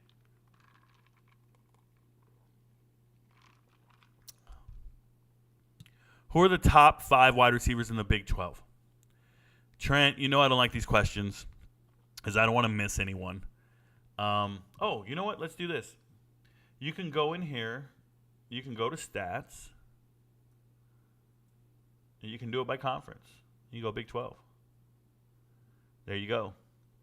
And you go to complete leaders. Wide receivers. So statistically, it's these guys up here. I know Kobe Hudson's very good talent-wise. Xavier Wheeler, everybody talks about Xavier Worthy. I'm sorry. I'm not an Xavier Worthy guy. I think he drops too many passes. He doesn't move me. As I look at this list, I was about to say as I watch it, but as I look at this list, Javon Baker is very good. He's a transfer from Alabama. He's a former Alabama wide receiver, so he transferred. Deshaun Stribling is brand new to the conference. He's a transfer from Washington State. I really like the both of them. They're both very good. The transfer from Louisville, Braden Smith, it looks good. Adonai Mitchell obviously is very good. Transfer from Georgia. My favorite wide receiver is Luke Grimm. He's my favorite wide receiver in the conference. Luke Grimm. That's my guy. I'm going to stick with Luke Grimm. 2-star kid, KU wide receiver, just a stud. Was not ranked very high coming out of Wyoming or out of Missouri high school. I like him. That's my guy. But there's not a lot of great wide receivers in the Big 12. There just isn't. Yo, Rico. Yes, much appreciated the interaction with us. Stay true. You got it, Ty Turner. Yo, what up, Earl? Eric Rosser says, do you know anything about the guy from the UK looking to play football that OU is heavy on? Eric Rosser, I'm not worried about recruits, if that's what you're talking about. I don't really get involved with recruits. They eventually get to the school. When they make the 2 deep and they actually play, I'll talk about them. When they hit the transfer portal, I'll talk about them. Thoughts on Jaden Rashada in his first 2 weeks? He doesn't play in the Big 12. That's my thoughts. What do you think TCU's record with? Earl, TCU's record with. I told you they're going to win 5 games max this year. West Virginia versus Pitt. Rewind the show. Already talked about it. Rico, you're the GOAT.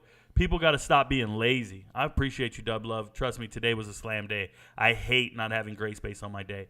Avery Kidd says, what do you think K-State does different than most teams Is it just culture? Yeah, Avery Kidd, it's culture. Yep, that's exactly what it is. Chris Kleiman, head coach, used to win national titles as a defensive coordinator and head coach at North Dakota State, came over to K-State and applies their same model. So the Bison of North Dakota State, their model is being applied with 3-4-star players. It's a little different. But they develop players, they lift hard, they work hard. I love everything K-State's doing. They can't bridge the gap against some of the better teams just because they don't have the talent. But that's what they're doing. It's culture. Plain and simple. They don't lose a lot of guys to the transfer portal.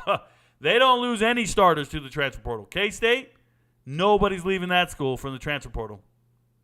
Nope, they believe in what they're doing. It's a whole deal there. Commenting on a Joe Klatt video about OSU quarterback situation, your friends don't know, but Rico knows. Someone, not your bro, responded, can't stop, won't stop, game stop, headed to the top, pun intended. Yeah, that phrase means nothing to me. I don't care if anybody gets us confused. It doesn't bother me. I don't look like that dude. I don't talk like that dude. I let it go. Shiny says, what up, Rico? Great knowledge, brother. Appreciate you. 100. Thank you. Ben W. says, I've been watching you throughout the offseason, maybe not the lives, but your TikTok vids. Appreciate you, Ben Dub. Thanks for being here. Good day, sir. Good day, Boss Omar. Corey Free says, I use your info for bets, but there's no human who knows more about these kids than you, and that's what college football is all about. I truly believe that way, Corey Free. If there's anybody out there who thinks they know college football, I'm serious. I don't like debating, but bar for bar, you think you know more than me about college football? We could sit down and just list the team, and then let's go. And then go to the next team. Let's start. Coaching staff, players, history, accolades, whatever. Let's go. Every team. Let's go down. 133 teams. I'm blowing you out the blocks. I'm not losing to anybody. I don't care if you work at ESPN and you're a statistician. I don't care if you're a talking head for the last round. I'm not losing to anybody. Nobody. I'm not losing to NFL. I'm not losing to college coaches. They only know their school and the teams they're playing against. I'm not losing to anybody. Don't give a fuck. I'm telling you. Wyatt Biggers, I didn't know who you were before the season, though. That's crazy. That's crazy. I just found your site. Sorry, David DeJesus. Andres says, I never paid for a YouTube membership, but for $5, you sure as hell might change that real quick. Thank you very much. Eric Rosser, Texas will drop a game, 100%, just not sure who it is yet. If they don't and they go undefeated, hats off, but damn, that's hard to do, and I don't see it happening I don't see it from anyone. So here's the thing, Eric Rosser. It's easy to just say out loud, oh, they're going to lose a game, and not point it out. The odds are with you because they have so many more games to play, right? They got 10 more games. It's easy to say that. It's a lot harder to point it out when it's going to happen. So I'm going to challenge you. If you're going to go out there and say a team is going to lose, let me know when. Don't just say they're going to lose because everybody's going to lose. You'll be right about 99% of the teams if you say that, right? Oh, they're going to drop a game. Oh, I'm sure they're going to lose. Like me, I said Georgia's going to lose a game. I didn't say who to who, though. Is that really that impressive? Well, yeah, because everybody's saying they're not. So they're going to lose and they're not going to be in the playoffs. That's wild. Nobody sees that coming. I do. I study teams. TCU minus 7.5 against Houston. Do you like them to cover? Not necessarily, Tyler Browning. Houston's got a good secondary, or at least they match up well. Another thing I will say is TCU's defense is porous. And when you see a 7.5 spread, what that's really saying is a touchdown and another score, right? So 2 possessions. So when you see a spread at 7.5, what you need to do is go on FanDuel or your gambling app. I always say dating app every night. Go on your gambling app and buy it down a point. Buy it down to 6.5. So it's just a touchdown. If you believe in that spread and you want to go, buy it down 1 point. That's all I'm saying. Dub loves crying. Eric Rosser, maybe Kansas. Eric Rosser says, true. I'm not dogging Texas, just keeping it real. There you go. CPR Guru says, that was after the play, you ding-dong. You can see it snap during the play. What's he talking about? Aaron Rodgers? Why are you calling people ding-dongs, bro? Is that how you talk? Do you say my tummy aches?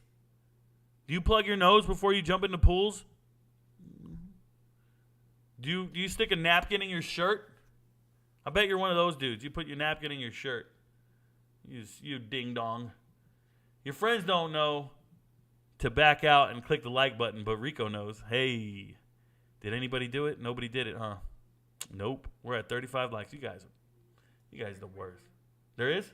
Oh, my thing's just frozen? My thing says 95 people, 35 likes, and 5 minutes. Oh, snap! My YouTube's wrong. My bad. Dogs in Autumn said they had set it up so it could be switched for the World Cup anyways. The turf, the synthetic turf. We don't need the World Cup. Eric Rosser says, can't say it's true, but there's a chance, and I feel you, they couldn't drop one. They could definitely drop one. Okay. Cincinnati's minus 14 against Miami, Ohio. Who do you like in that one? I like Cincinnati. Baker's the GOAT. Rico, a few preliminary studies have looked into the impact of turf on the Achilles injuries, and with limited sample, they believe you are twice as likely to experience that injury for whatever that's worth. So Tyler McNamee. Why is the dinosaur the only one that tore his Achilles? Why did no one else tear their Achilles? It's just him. Now, if more people get injured from this, more people, show me the other Achilles injuries from the people on the field. I just see a damn VCR out there looking terrible. I see a dinosaur going extinct. Tyler Browning, Iowa State minus 3 against Ohio. Who do you like? Rewind the show. Baker should have had a natty. No D hurt him. Never say that again. Would you like to see Braylon Presley from Tulsa play in the slot against Oklahoma this week since he led the team in receiving against Washington? Plus, when do you see the first real test for Oklahoma? So J2B, I love Braylon Presley as a player. I want to see him do everything he can, get him the ball in space, let him do his thing. That's number one. Okay, I'm a huge Braylon Presley fan.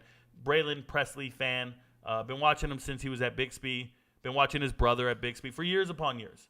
Now, when is Oklahoma's first true test? That was the question, right? Let's go pull up Oklahoma real quick. So their first true test is not Tulsa. It's Cincinnati. Cincinnati's a real test. So the following week, in 2 weeks, Cincinnati's not a bad team. Cincinnati's good. I like Cincinnati. Then you got Texas. Cincinnati, Texas, Kansas. Those look like real tests. They should win all these other games. They should, theoretically. But the Big 12 is very competitive. But I like Cincinnati and Texas to challenge them. We'll see what the spreads say. Baker, in a 24 hours, won the Rams game. Yep, remember that. Jumped on the plane and learned the playbook on the plane. Big Daddy Jeff says, thoughts on the play calling in the Oklahoma State versus ASU game. So the play calling, once again, it's about rhythm and getting used to what you're doing. What's your identity as a play caller? Arizona State left a lot to be desired. But Oklahoma State's still trying to figure out what is their identity. Are they a running back by committee? Are they taking over the game? Do you believe in Ollie Gordon? I do. I like Ollie. But is that what you're trying to do at the running back position? Are you used to that? They're used to having like a dominant run game. Where is it at? Do you have the receivers to take over from the outside? They got to figure all that out.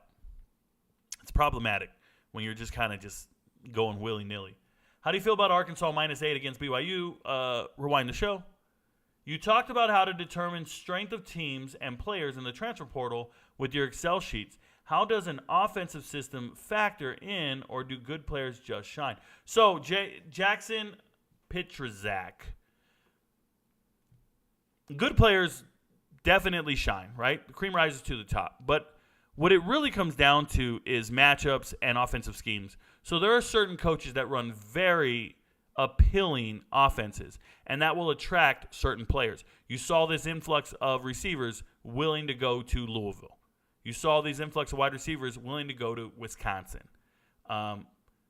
Washington State, USC. They have offensive schemes that will utilize those players. At the same time, you'll see certain teams that get players and they don't utilize them correctly. Like they just don't have the offensive scheme for that particular player or their play style, and it hinders them. I'm going to tell you, Boston College has the worst offensive scheme I've seen, and they don't really have the players to do it. So then all these players just left. Like Jalen Gill, he transferred to Fresno State. Why? Fresno State has a great offensive scheme, utilizing everything on their offensive side of the ball. Everything they're doing, it's beautiful, and all those guys want to be there. So there's certain offenses that don't take advantage of the players that are coming in. I'm going to tell you one, and you guys might get offended, but one of the worst offenses in America is Georgia. Okay? Georgia doesn't utilize their wide receivers. They throw to one wide receiver, an amazing tight end, and then they do little checkdowns to their running backs. So for 2 years now, Georgia has had their leading receiver or their most talented receiver transfer away, right? Burton, he went to Alabama 2 years ago. Team's leading receiver leaves to Alabama. And then this year, Adonai Mitchell leaves. And at the same time, the best wide receivers coming out of high school are not interested in Georgia. Georgia cannot get any wide receivers to sign with them inside the top 10. None of the top 10. And this is the two-time national champs, back-to-back. Can you imagine USC back in the day, back-to-back national champs, not getting Big Mike Williams from Florida or Dwayne Jarrett from Jersey or Kerry Colbert? Or like, can you imagine this happening? It would never happen. But for whatever reason, no wide receivers want to go to Georgia. They're going to go to Ohio State or Texas. And it's because Georgia's offensive scheme does not utilize their wide receivers. So I'm not going there. And that's the sad reality of certain teams. Your offensive scheme does not utilize their skill set, right? There's a decent dual-threat quarterback at Michigan right now. Alex Orji is third string. Anywhere else, he wouldn't be third string, but they don't need a dual-threat quarterback at Michigan. They have running backs. They need a game manager. It's a different skill set, and it's unfortunate because Luke Altmaier was not needed at Ole Miss, right? I'll do you one better. John Rice Plumlee. John Rice Plumlee is one of the best dual-threat quarterbacks in America, and as a freshman, he rushed for over 1,000 yards in the SEC. As a freshman, he rushed for over 1,000 yards in the SEC. And they got rid of him because they didn't need him in Lane Kiffin's system. Lane Kiffin doesn't need a dual-threat quarterback. Lane Kiffin doesn't even value that. He wants a guy that'll get the ball to his playmakers. So now Rice Plumlee has to go somewhere else to get playing time. He's a 1,000-yard rusher in the SEC. He's gone. It's just schemes. It's scheme-driven. Just different.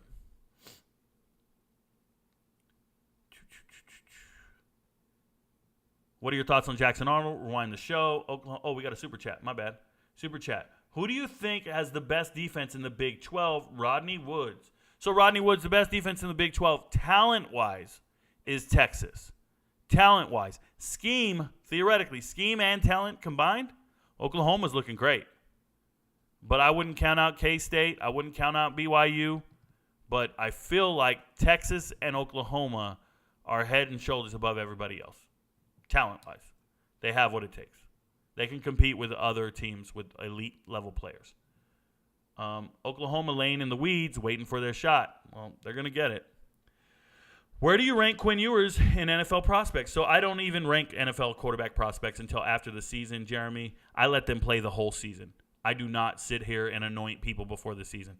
I don't like it. Mock drafts do that shit. I don't sit here and go, oh, this is a first-round draft pick. He's first overall pick. He's first-round draft pick.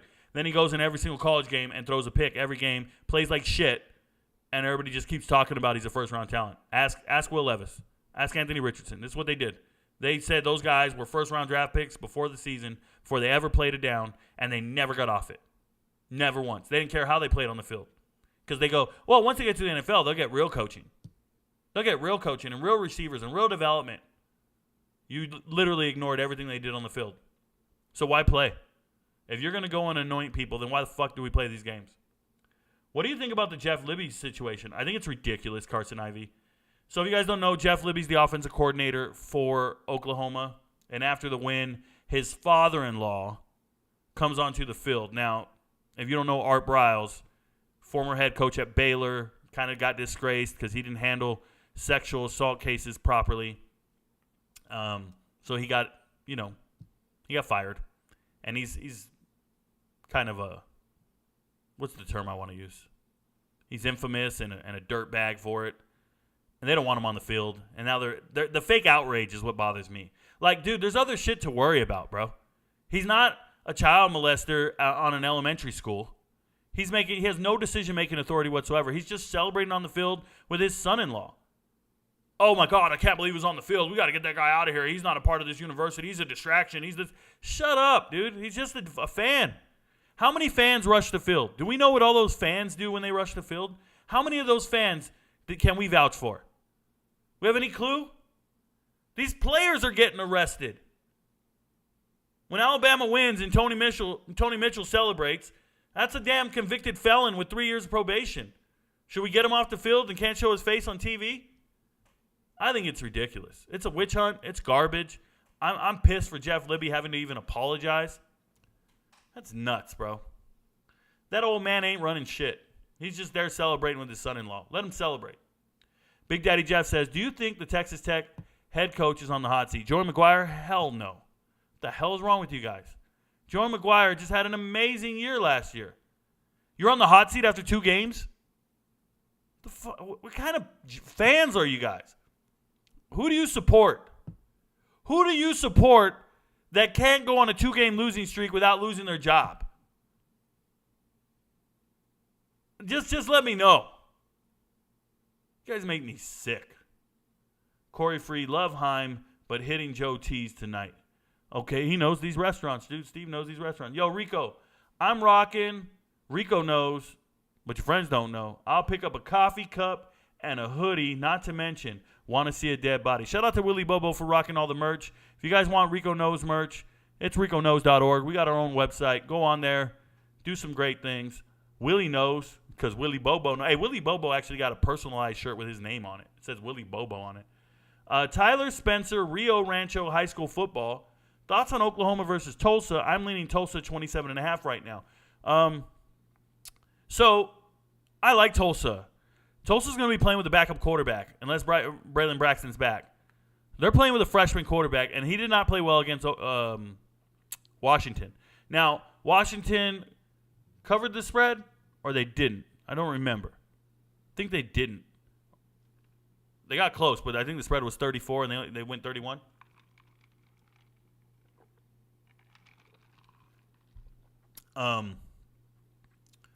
Oklahoma doesn't have offense like that, right? Theoretically. I'd stay away from it. You do what you want to do. I stay away from it. What do you think about the backyard brawl this weekend? Already talked about it. Rewind the show. Can you see Texas going 12-0 this year? I can see it. If it happens, my eyes will be open. Texas have a chance at the Natty. If they win the conference and get invited to the playoffs, then yes. If they win the conference and don't get invited to the playoffs, then how the hell do they win the Natty? Focus on winning your conference first. Don't talk about the Natty. You can win your conference and still not go to the playoffs. Shout out to Baylor and TCU. Carter Schroyer, if you got any WVU questions, I got you. Bro, this ain't your show. Carter Schroyer, this ain't your show. You got no fucking questions for you. Go start your own show, bro. Will Benish, OSU covers this weekend. If Rango plays, I promise. Hey, I like Rango.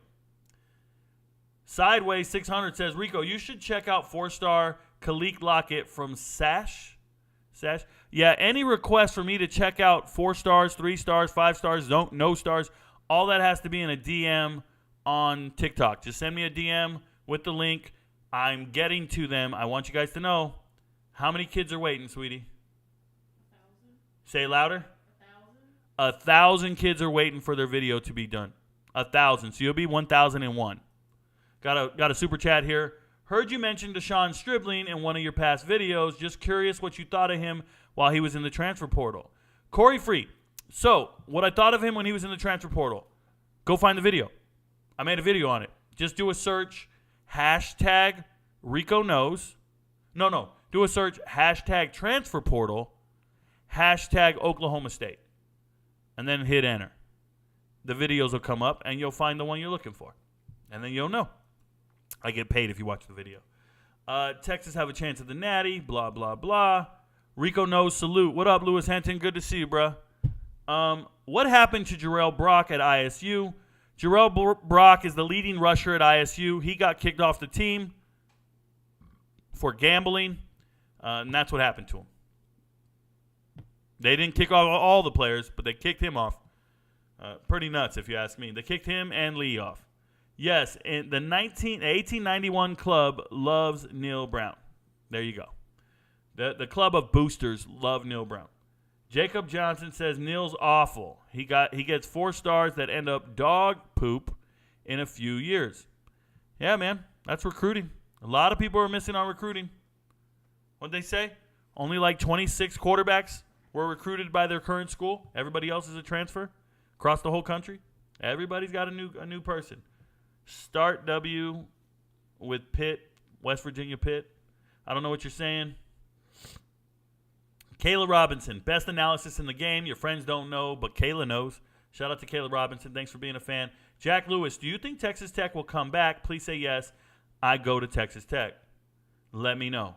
Is that LMK? Let me know. I don't know all these acronyms. I'm assuming LMK. Like me now. Let me know. Like my knee. Lick my knee, bro. This guy just said lick my knee. Jack Lewis, I ain't licking shit, bro. Yeah, I already talked about Texas Tech earlier in the show. Please rewind it. Talked about them. $500. All right, Wagner Gonzalez. I don't know what that is, bro. Jeff Libby isn't the problem. Not at all, Lauren Rains. Totally agree. Alston Tyler says, chat just jumped on me, by the way. Sorry, guys. We got 20 minutes left in the show. Austin Tyler says, OU defense is improving, but I think Jeff Libby will their downfall with his inconsistency as a play caller. Maybe it's the quarterback. Maybe it's that. Todd Monken, then a possibility. Todd Monken went to the NFL for a reason. He's always wanted to be up there. I don't think he knows how to run a whole program. So I don't think he's a possibility. Sideways 600 says, where are you from? Go watch the live stream, go watch the YouTube playlist. It's called About Me. You can learn everything about me. Thoughts on Air Force Utah State? I already talked about it. Yo, what up, Prod Marks? That's my day one male follower. If you guys didn't know, the first male follower I ever had was a guy named Paguno. He's right there. That's Yo Marks, the GOAT. Quan says, liked. Thank you very much for hitting the like button. Just joining in. Hope everyone's day is good. Thoughts on TCU minus 7.5, or are you posting a video about them? I'm not posting a video about that game, and I already talked about it. Please rewind the show. The guy with 2 chins. Okay. If you're talking about me? No, he's talking about the guy you were talking about. Mangino? Oh, Mangino from Kansas. The guy with 2 chins. Okay. Careful. I got 2 testicles for your 2 chins. Sean Plasted says, damn, didn't even know the man had a YouTube. I'm slacking. Sean, you and everybody else, you guys are all like, I got a YouTube. They're like, well, where's the video? Go to the live stream, dude. Click on the live tab. The shows have been there every single day. Can you explain the Anthony Richardson could never joke? Simon Vong. No. You don't watch the content if you're asking me about Anthony Richardson could never. I might even make a shirt. Kim, over 200 people in here and only 90 likes. Step out, hit that like button. Thank you, Kim. Nathan Vass says, keeping it real. Thanks for keeping it real. You're welcome. Kobe to God says, what it did, Rico? Wadded. Rico? Wadded? Waited? What it do? I don't know. Austin Davis says, do you think Texas Tech needs to make a change at quarterback, Mangino? So the change at quarterback would be for that other kid. I'm forgetting his name right now. He's actually a good backup. He's a good high school player. His name escapes me. I don't like to say that. I don't like not knowing. I know his name, but it's it'll come up. Where is it at? What's his name? He's a good player, but no, I don't think he's the answer right now. Morin, right? With an M. Morton. There it is. I said it before it came up. Morton. Brahan Morton. He's a good player, but I don't think he's the answer right now. Tyler shucks it, and that's it. That's where we're going.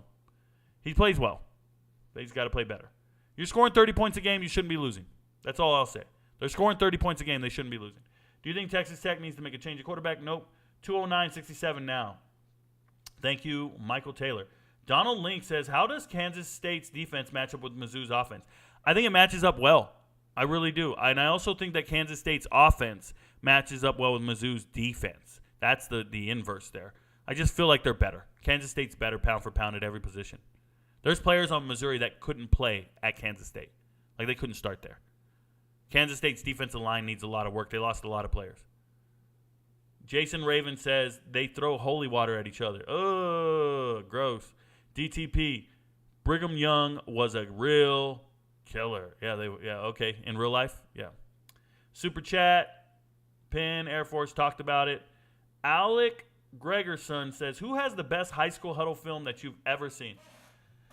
Oh, the best high school huddle film, and I'm going to forget somebody.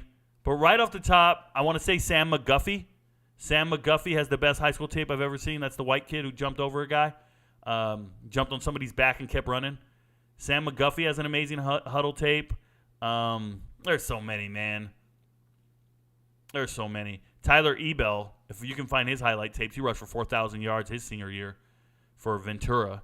The same year, Lorenzo Booker did like 3,300 for St. Bonaventure in Southern California. He went to Florida State and then played for Miami Dolphins. Tyler Ebel went to UCLA and then transferred to UTEP.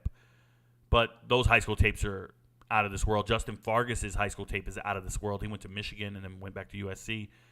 I'm sure the kids nowadays, when they go to Huddle Links, they're impressed by certain players. But I've seen so much shit on my day. Like, in my time, I don't get too impressed. There's nobody that's going to be as good as some of these other tapes I've seen.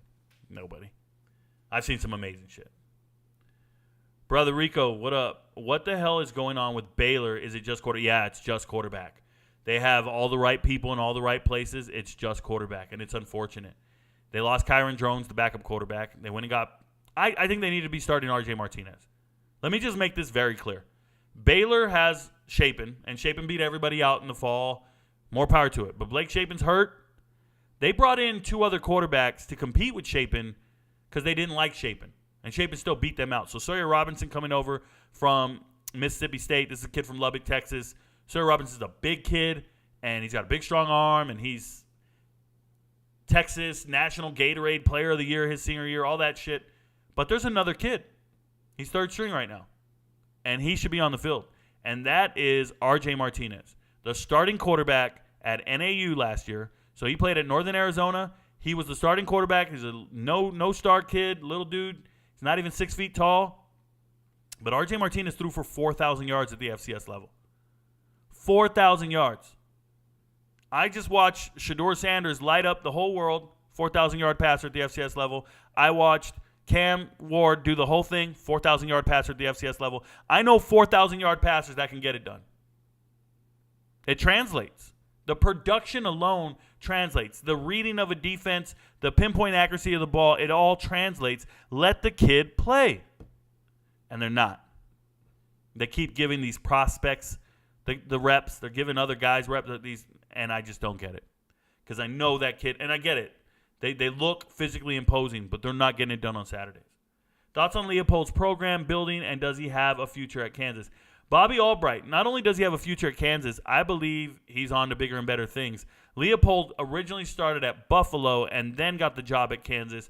The first couple years, he was just bringing kids from Buffalo and from that region. He had recruiting ties in that region. He was doing what he can. Now, he's just upgrading everybody with the transfer portal. He's just getting better players. They need to find their next answer once this current batch of stars leave. But I love Leopold and what he's doing for his program. It's unfortunate because it's a stacked division, and you started with nothing, but started from the bottom, now we're here. Respectable for sure. Are you high on Oklahoma State, and what do you think they have a prominent future in the conference? No, I'm not high on Oklahoma State. They end their last 4 games of the season very easily. It looks good. I think they're playing all the new teams this year. They got all 4 of the new teams. They got a very easy schedule. I wanted to tell you Oklahoma State was going to win 4 games this year, and Mike Gundy needed to be fired. And when I went to go make the video, I went and looked at their schedule and went, I think they're going to win 7 games. And that's kind of like I backed off from making the video. But I was making these videos. I made 2 videos. It's called Coach's Hot Seat. And I listed 5 coaches who were on the hot seat. And I did part 1 and part 2. Right? Jimbo Fisher, Neil Brown, Tom Allen, Butch Jones. I can't even remember them all off the top of my head because everybody's on the damn hot seat. But I listed everybody, and then on the next video, I was like, man, Gundy's got to be on this list. And then I went and looked at the schedule, and I go, they're going to win this year, even though they're not doing well. Is Dylan Gabriel's job in jeopardy to Jackson Arnold at any point this season? I hope not. We'll find out, but I hope not. Dylan Gabriel is currently playing out of his damn mind. So he currently looks great. I don't want to wish that on him. When Brock Purdy was playing in college ball, did you see NFL quarterback? Just curious. So Andrew Herrera, I am a huge advocate for college production. I'm a huge advocate for college production. So when I see a player with college production getting it done every single day, especially in the Power 5, and being totally ignored by the NFL, I get very frustrated. So a guy like Brock Purdy would have been on my top 10 list like 2 or 3. And I know everybody's like, no, wait, yeah. Dude, you guys ever see my top 10 list for quarterbacks? Go back and look at it from last year. It shocked the world because I don't care for quarterbacks surrounded by 5-star talent. If you are surrounded by 5-star talent, I can't assess how good you are. When you lose that talent advantage, then we see what's really going down. Right? Shout out to C.J. Stroud and Bryce Young losing the talent advantage at wide receiver, and now we see the truth. Now we see what they're really about. Huge difference. Right? Play some King Von, Rico. Okay. Thoughts on the backyard brawl this week, Rico? I already talked about it. Rewind the show. What are your thoughts on big schools trying to get Colorado players through the portal now that they're getting big exposure? Gabriel Garcia, I don't know what you're talking about. You can't try to get players unless they hit the portal themselves, and I don't talk about rumors. So that's my thoughts. It's also not the Big 12. It's Pac-12 for another year. I was really down on Cincy to start the year. Are they good or just beat a bad Pitt team? The answer to that question is yes for both. I think they're good and they beat a bad Pitt team. I'm an O-line guy. What O-line player from the Big 12 should I be scouting for the next level? Matt, there's great offensive linemen at Oklahoma. All of them, really. But I really like Walter Rouse. Walter Rouse at Oklahoma is worth looking at. He started a ton of games at Stanford, and then he transferred into Oklahoma this year. Walter Rouse is the guy I would probably recommend you go look at. There you go. And obviously, Walter Rouse. Leave it at that. Tyler McNamee, a lot was made about Art Briles being on the OU sidelines. Do you think he has any place on the sidelines of a school, or was it overblown? It's overblown by the media. These guys they pretend to care about shit. They're fake outrage for a day, and then it'll be on to the next subject. They don't. That's bullshit. Toledo sleeper top 20 team. No, they're not a sleeper top 20 team. They got to win a lot to be a top 20 team. They play in the MAC. They're going to beat a bunch of terrible teams. I like Toledo, but they're not a sleeper top 20 team. Backyard brawl predictions. Rewind the show. What's Kim cooking for dinner? We just ate a really big meal. I don't think we need dinner. Babe, we need dinner? I think I'm just going to eat some grapes. I'm that dude. Got a free ticket. Too old for y'all. Hey, Steve, got a free ticket to Pearl Jam. I'd imagine all the tickets are free, Steve. Matt says Kelvin Banks is a first rounder. Yeah, not worried about who's a first rounder. Watch different players than the first rounders. I wish you guys studied players that weren't in the first round mock drafts. Study players so you can be excited about. Do you guys remember? If you weren't here, a lot of you guys are new. You weren't here to watch the NFL draft with me. I live streamed the NFL draft. I skipped the first 2 rounds, didn't I, sweetie?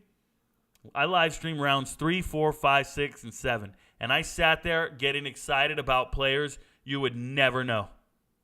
Because that's the players I care about. And I started going off about all the different undrafted free agents we should be excited for. And they essentially all of them, made teams. They made 53. I was naming players that weren't drafted, and I said, this guy is going to be – I have a whole video. There's a 20-minute video on YouTube right now. 25-minute, 30-minute long video. Just scroll down. Go find it. Go look back in April. I did this video right after the draft, and I'm talking about Thomas Incoom, made the team for the Broncos. I'm talking about Caleb Murphy, made the team. Caleb Murray made the team. I'm talking about, like, all kinds of dudes. They all made teams. Just letting you know. Care about the draft in a different way. Not just first rounders, not just mock drafts. Start looking at other people. Steve Talbot says, next time I will tell you I'm headed to a Russ concert. Don't do it, man. Russ concerts don't have assigned seating. It's just a big mosh pit. It's ridiculous. Rob Mark says, is Josh Allen struggling because he's been hanging out at room 40 all the time. Josh Allen's struggling because he struggles, because he's not good. Josh Allen is not a good decision maker. When push comes to shove, he's not going to get it done. Josh Allen will fold every time. He's not built for this. Remember, I've been telling you guys this for years, and I won't get off it. Devin A. Balin says, how come NBA players so willing to sit out games while NFL players aren't?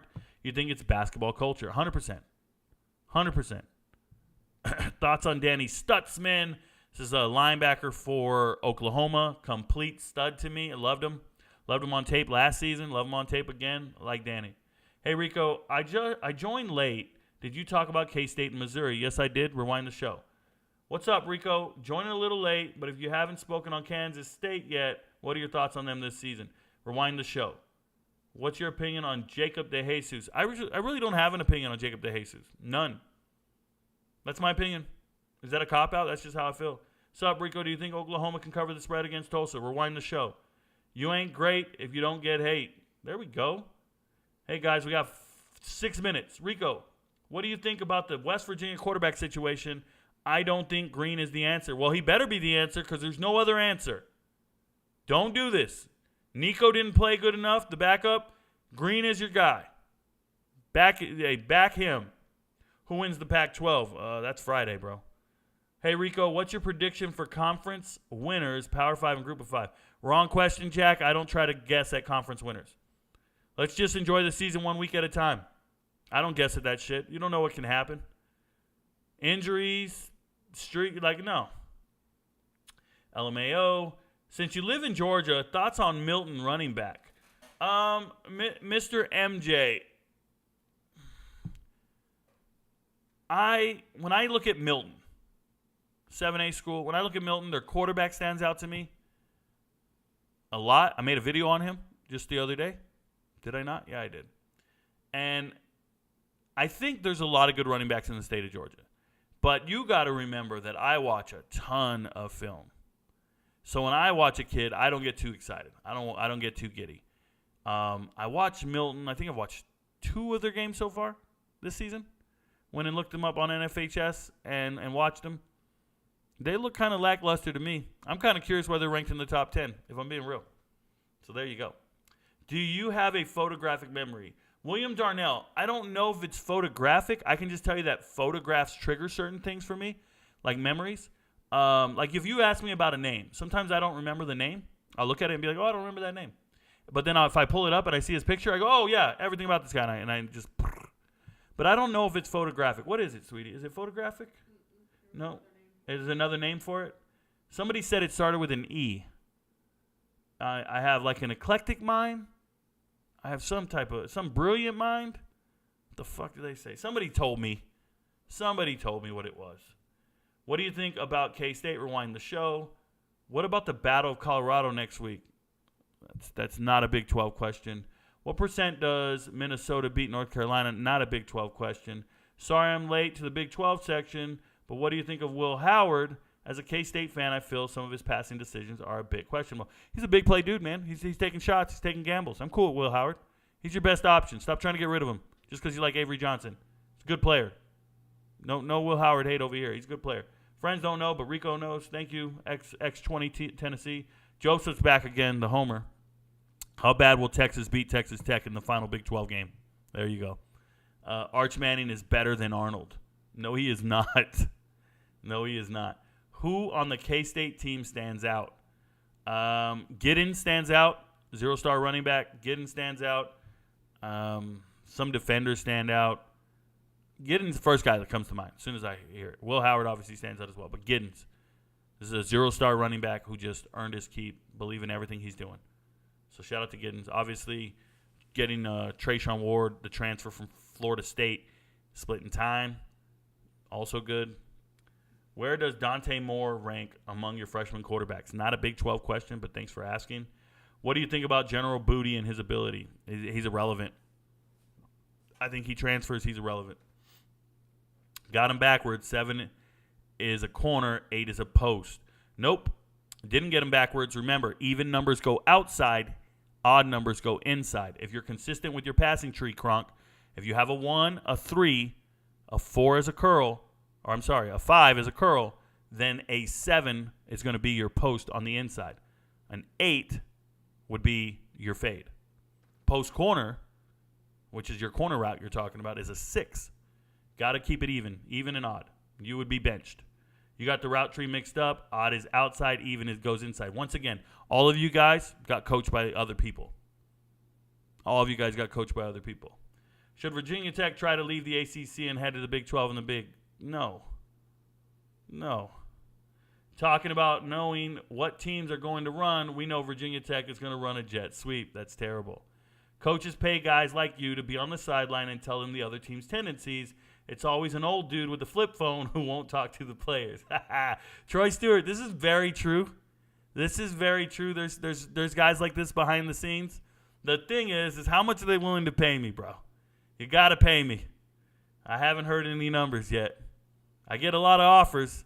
Dude, I got an offer yesterday in a DM to go sit ringside at a wrestling match in Tallahassee, Florida, for like a no-name wrestling match. They want me to make a video so they can get some publicity, but they said if you come to Tallahassee, you'll have a ringside seat. We'd also like to watch the games with you. All the wrestlers of the promotion would like to sit down and watch college football with me for a day and just hang out with me because I seem like a really cool dude to hang out with and watch football. They don't know. I don't want to watch games with anybody. I just want to watch games in my own home, chilling. And I ain't going to no fake-ass wrestling match either. I told them I'm going to have to check my schedule. I'll get back with you when we get closer to it. Not happening. All right, y'all. That's the show for today. If I didn't answer your question, I apologize. You need to get here sooner. Let me go through this and double-check and make sure I see the Super Chats. Future on Kansas to win the Big 12, good value. I don't know what the odds are. It doesn't sound like good value to me because I don't think they're going to win it. Heard you mentioned Deshaun. I think I answered that. Thank you. Let's go back. Heard you mention Deshaun. And we got Troy Stewart says Noel Devine had the best highlight tape to me. Noel Devine, great running back, had a great highlight tape. Shout out to him. He really did.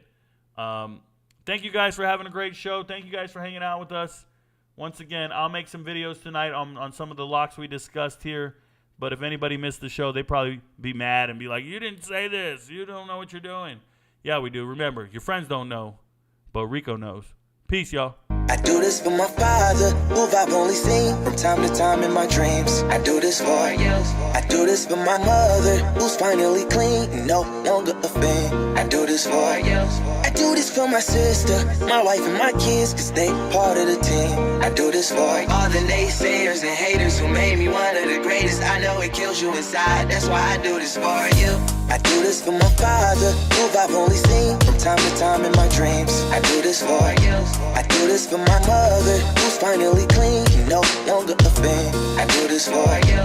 I do this for my sister, my wife and my kids, cause they part of the team. I do this for all the naysayers and haters who made me one of the greatest. I know it kills you inside, that's why I do this for you. I do this for the kids who sit a